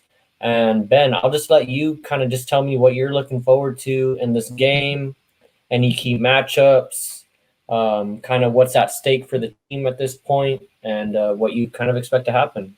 Bounce back. I expect the bounce back. Bounce back game from the Texans. The matchup that I'm looking for is I expect it to be Jordan Reed or Justin Reed, who's matching up with Andrews. I think that's going to be the matchup to watch. Of course, we got to stop their run game, but I think Andrews is going to be the matchup to watch as far as passing game for them. I do like Roby on Hollywood Brown. Me personally, I'm not starting Hollywood Brown this week in fantasy. I do like I like what Roby did on Tyreek Hill. I think Hollywood Brown is the same type of matchup, but less variation in his routes. Tyreek did get that one touchdown that kind of salvaged his week 1 late in the game. But as far as Roby, we're not deep at cornerback, but Roby I do trust. So I'm not high on Hollywood Brown. It's just going to come down to the run game, man, and how much time we can be on the field and actually keep the Ravens off the field, because they're going to be trying to grind with Gus Edwards, with Mark Ingram, and with J.K. Dobbins, and with Lamar. They're just going to be trying to move the sticks. We are the underdogs, like we talked about, minus 6.5 point underdogs, but I expect Deshaun to have a big game, bro. I mean, these are the games when you're the underdog and you're playing against another big name guy. You struck out against Mahomes. Let's get one back against the Ravens. So those are my hopes. As far as the receivers, I expect Will Fuller. I expect it to be a tough matchup, but Marcus Peters on him, right? We're going to find out if he's number 1 this week. Oh, I hope he is. I have him on my fantasy team. I like Will Fuller. Just got to stay healthy. And that's the biggest thing I'm looking forward to, again, with this Texans team. I think we talked about it on our team preview. That's where I was looking is, how does this team look post DeAndre Hopkins? How does this team look when 33% of their targets? Hopkins was 65% of the Cardinals' offense on week 1. He was 33% of the Texans' whole 2019 passing offense. Season, yeah. But Yeah. he 65% of the cards that travels. Hopkins, Exactly. beast. He's a monster. He's number one, number two receiver in the league, no doubt. I don't think there's any question. But that's always where I've been looking with this team, and that's where I'm going to be looking at once again is how can this receiving corps help Deshaun Watson continue to develop into a top 5 quarterback in the league, like where he probably is right now. And the second thing I'll be looking forward to is that rush defense. Is J.K. Dobbins going to have a coming out party? I know he had 2 touchdowns against the Browns, but is he going to go for over 100 against the Texans? They let one rookie running back get off on them. Edwards-Helaire got 132 off on them.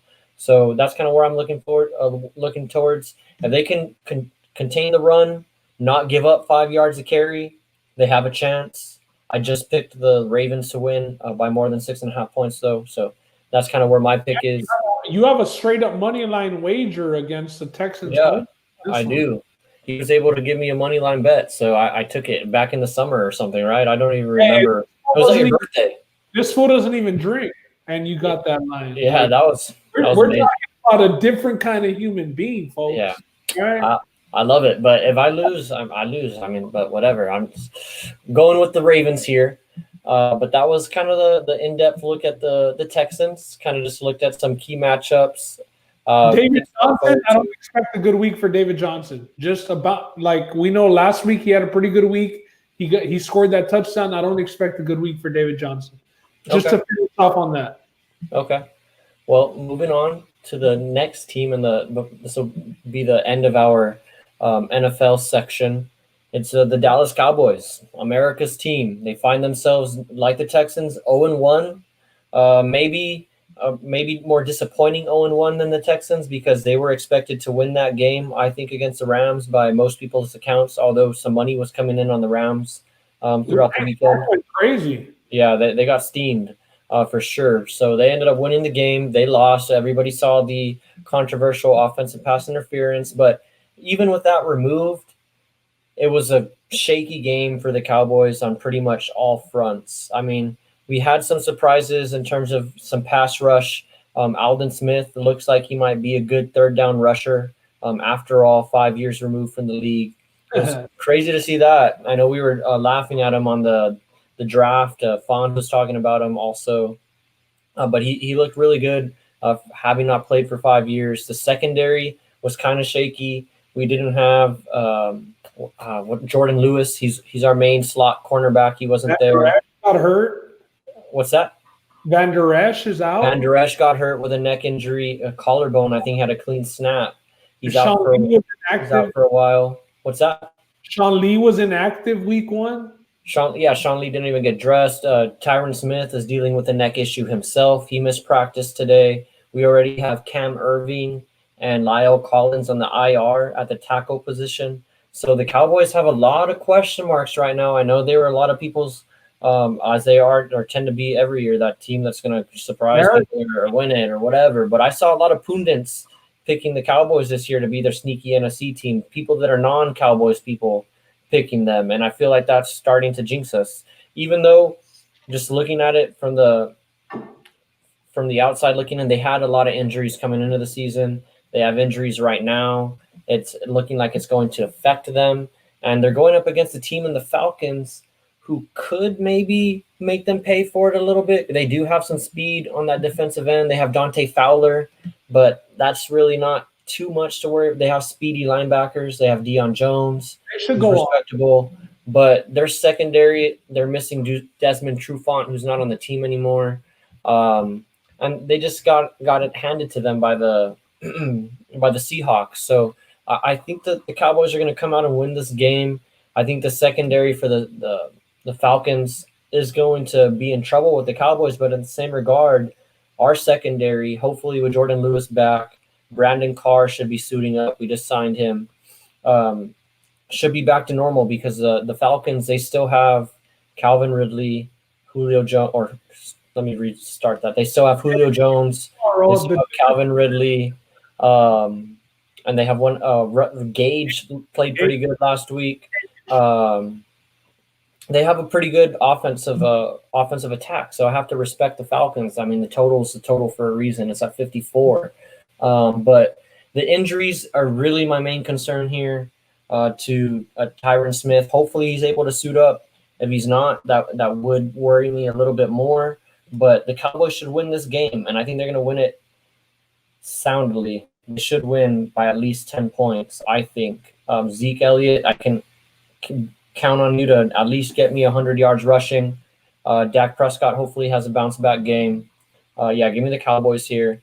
But my main thing that I'm looking forward to is that offensive line. That's all that I'm paying attention to for the Cowboys and how they protect Dak. Overreaction. Cowboys are 0-2. Mike McCarthy's on the hot seat. Yes or no? It's an overreaction at that point. It depends how we look. And two, he has the injury excuse already built in, depending who's out this next game. Like if Tyron Smith is out, you're without Tyron Smith, Travis Frederick retired in the offseason, and Lyle Collins already. That's 3. I mean, that's hard to overcome in one season, and much less the COVID season like we have now. So I think that would be a little bit of an overreaction. What wouldn't be an overreaction is, are the Cowboys in trouble of missing the playoffs again for a second year in a row? I don't think that would be an overreaction because you have to take into account the injuries, especially to the offensive line. I'm sorry. It's just the truth.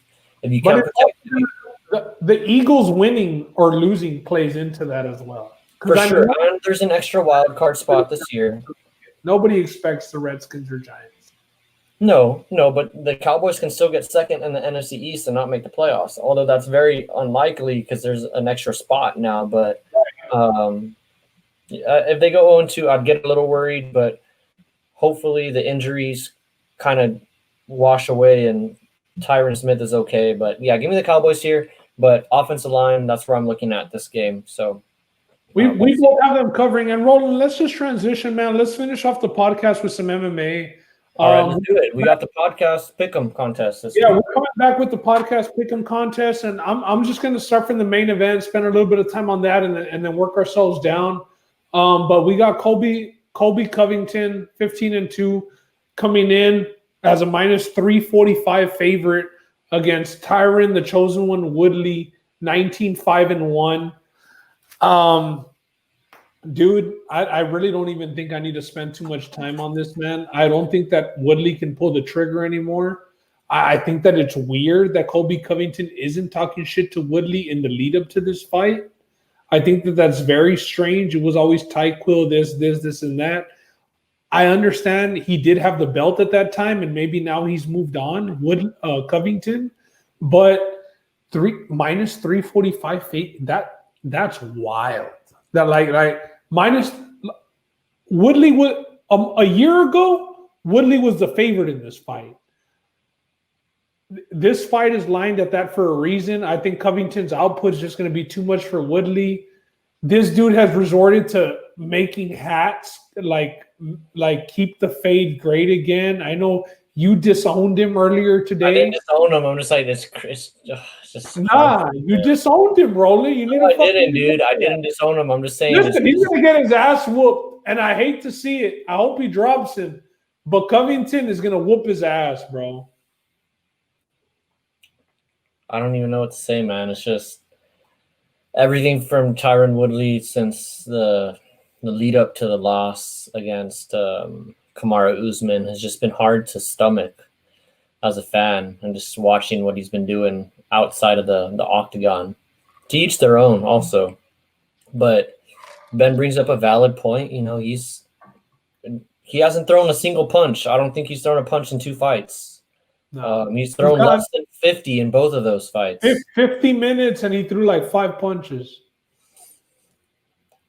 I'm not going to bet on Tyron Woodley again. I would like to say, hey, it's a great opportunity to take him as an underdog. It is. But you know what? No, I can't do it. That's your boy. You can't. That's your fucking boy. You know what, dude? You're right, man. You know if Justin was on here right now, Justin would take Woodley. Give me Woodley, dude. Honestly, this is the last stand, dude. This is the last stand. Hey, Woodley, Roland's gonna fucking disown you if you fuck this up. This is the last stand, Woodley. Like, I love you, man. Honestly. Do it for One of my fucking favorite fighters to Woodley, watch you fight. asshole.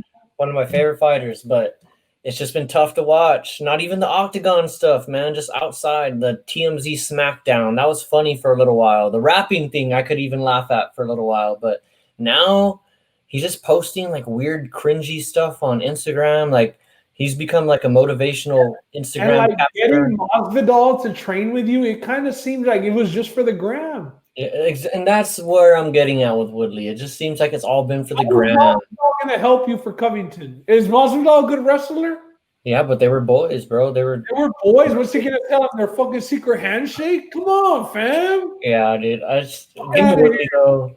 Woodley's gonna let one fly. It's gonna catch Covington maybe in the jaw where he got knocked out by Usman. So, yeah, give me. Oh man, but Woodley, just don't go out there like you did last time, man. That's it. You took Woodley already. I know, but just let it fly. Let it fly. This is the fight.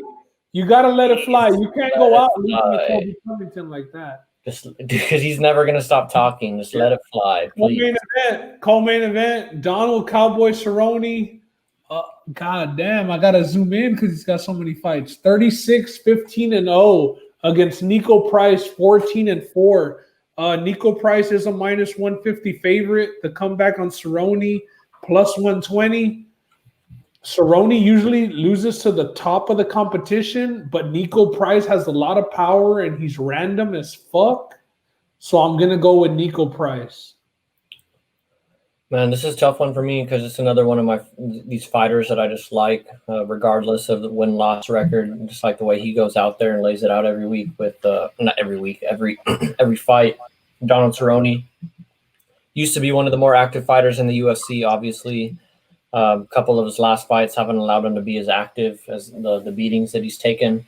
But yeah, I'm going to Nico Price here, just because I don't think there's going to be a lot of defense in this fight, and Cerrone just swells up now. So give me Nico Price.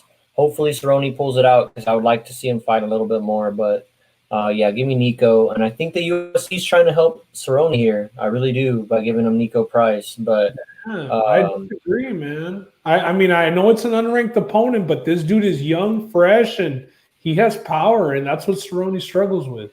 Yeah, so exactly. So that's where I'm going with Nico Price here, but hoping Cerrone can pull it out. Yeah. Give me Nico Price, short favorite. Up next, we got the man, the myth, the legend, Kazmat Chimanev against Gerald Mishart. Chimanev 8-0. Gerald Mishart 31-13. Chimanev, we know that he's been booked twice. He's booked for this fight, and he's booked for like 2 weeks later against Damian Maia, or a month later, something crazy like that. Chimanev comes in as a minus 435 favorite to Gerald Mishart plus 305. Listen, I'm not going to get cute. I'm not going to give you a paragraph about this breakdown. As soon as I saw the slit on this dude's lip, I knew he was for real, and he was a fucking savage. So I'm just going with Chimanev. And Damian Maia, you better fucking pull out, fam, if you see what happens this fight. That's all. Yeah, give me Shimanev just off of his press conference today, or the media scrum. That was hilarious. Yeah, he sounds like Khabib, a lot like Khabib. It was really natural too, low key. Yeah, exactly. I like the swagger for sure. Give me that guy. But not like trying hard. It was like natural, like speak English, but I'll fuck you up. He knows enough to talk. Knows enough to talk shit. So up next, we got Johnny Walker, 17-5 against Ryan Spann, 18-5. The line on this one, Johnny Walker is the favorite, minus 130. The comeback on Ryan Spann is even. Shit, man, I think that they fed Johnny Walker to the Sharks a little too soon when he fought. I believe it was Brunson or Anderson, one of the two. Corey Anderson finished him. And now he's been like training up there in TriStar, and now he's training somewhere else. He's all over the map. Give me Ryan Spann as an even underdog. Okay. Man, this one's tough for me just because I like the explosiveness, I guess, that Johnny Walker offers, but I think Ryan Spann's going to be too, like, I guess, well-rounded of a fighter for Johnny Walker to take advantage of him, maybe. So he's going to look to get the fight to the ground. At that price, It's minus 130 to even. yeah, at that price, give me Ryan Spann here. I like the even bet. I like him getting him to the ground, and I just don't know how much Johnny Walker has developed and if he's gotten past the exciting prospect stage. Because I think he'll blow his load in the first round. Yeah, if he's still in that stage, then yeah, give me the other guy. Give me Spann. All right. So up next, we know Justin couldn't be with us tonight, but his girl Mackenzie Dern comes in at, what's her record? 8-1. And the comeback on Ronda Marcos is 10-8-1. So the line is Mackenzie Dern minus 165. The comeback on Marcos is plus 130. Marcos being the UFC vet, Mackenzie Dern being the hot commodity, hot prospect, Instagram favorite. I just think that this fight's going to hit the ground. That's honestly where Marcos is better at. She's better on the ground as a grinder, but I do think that Dern will catch her before that. So give me Dern at minus 165. Dern by submission, I think you'd get a better line, and I think that is her path to victory. Dern by submission.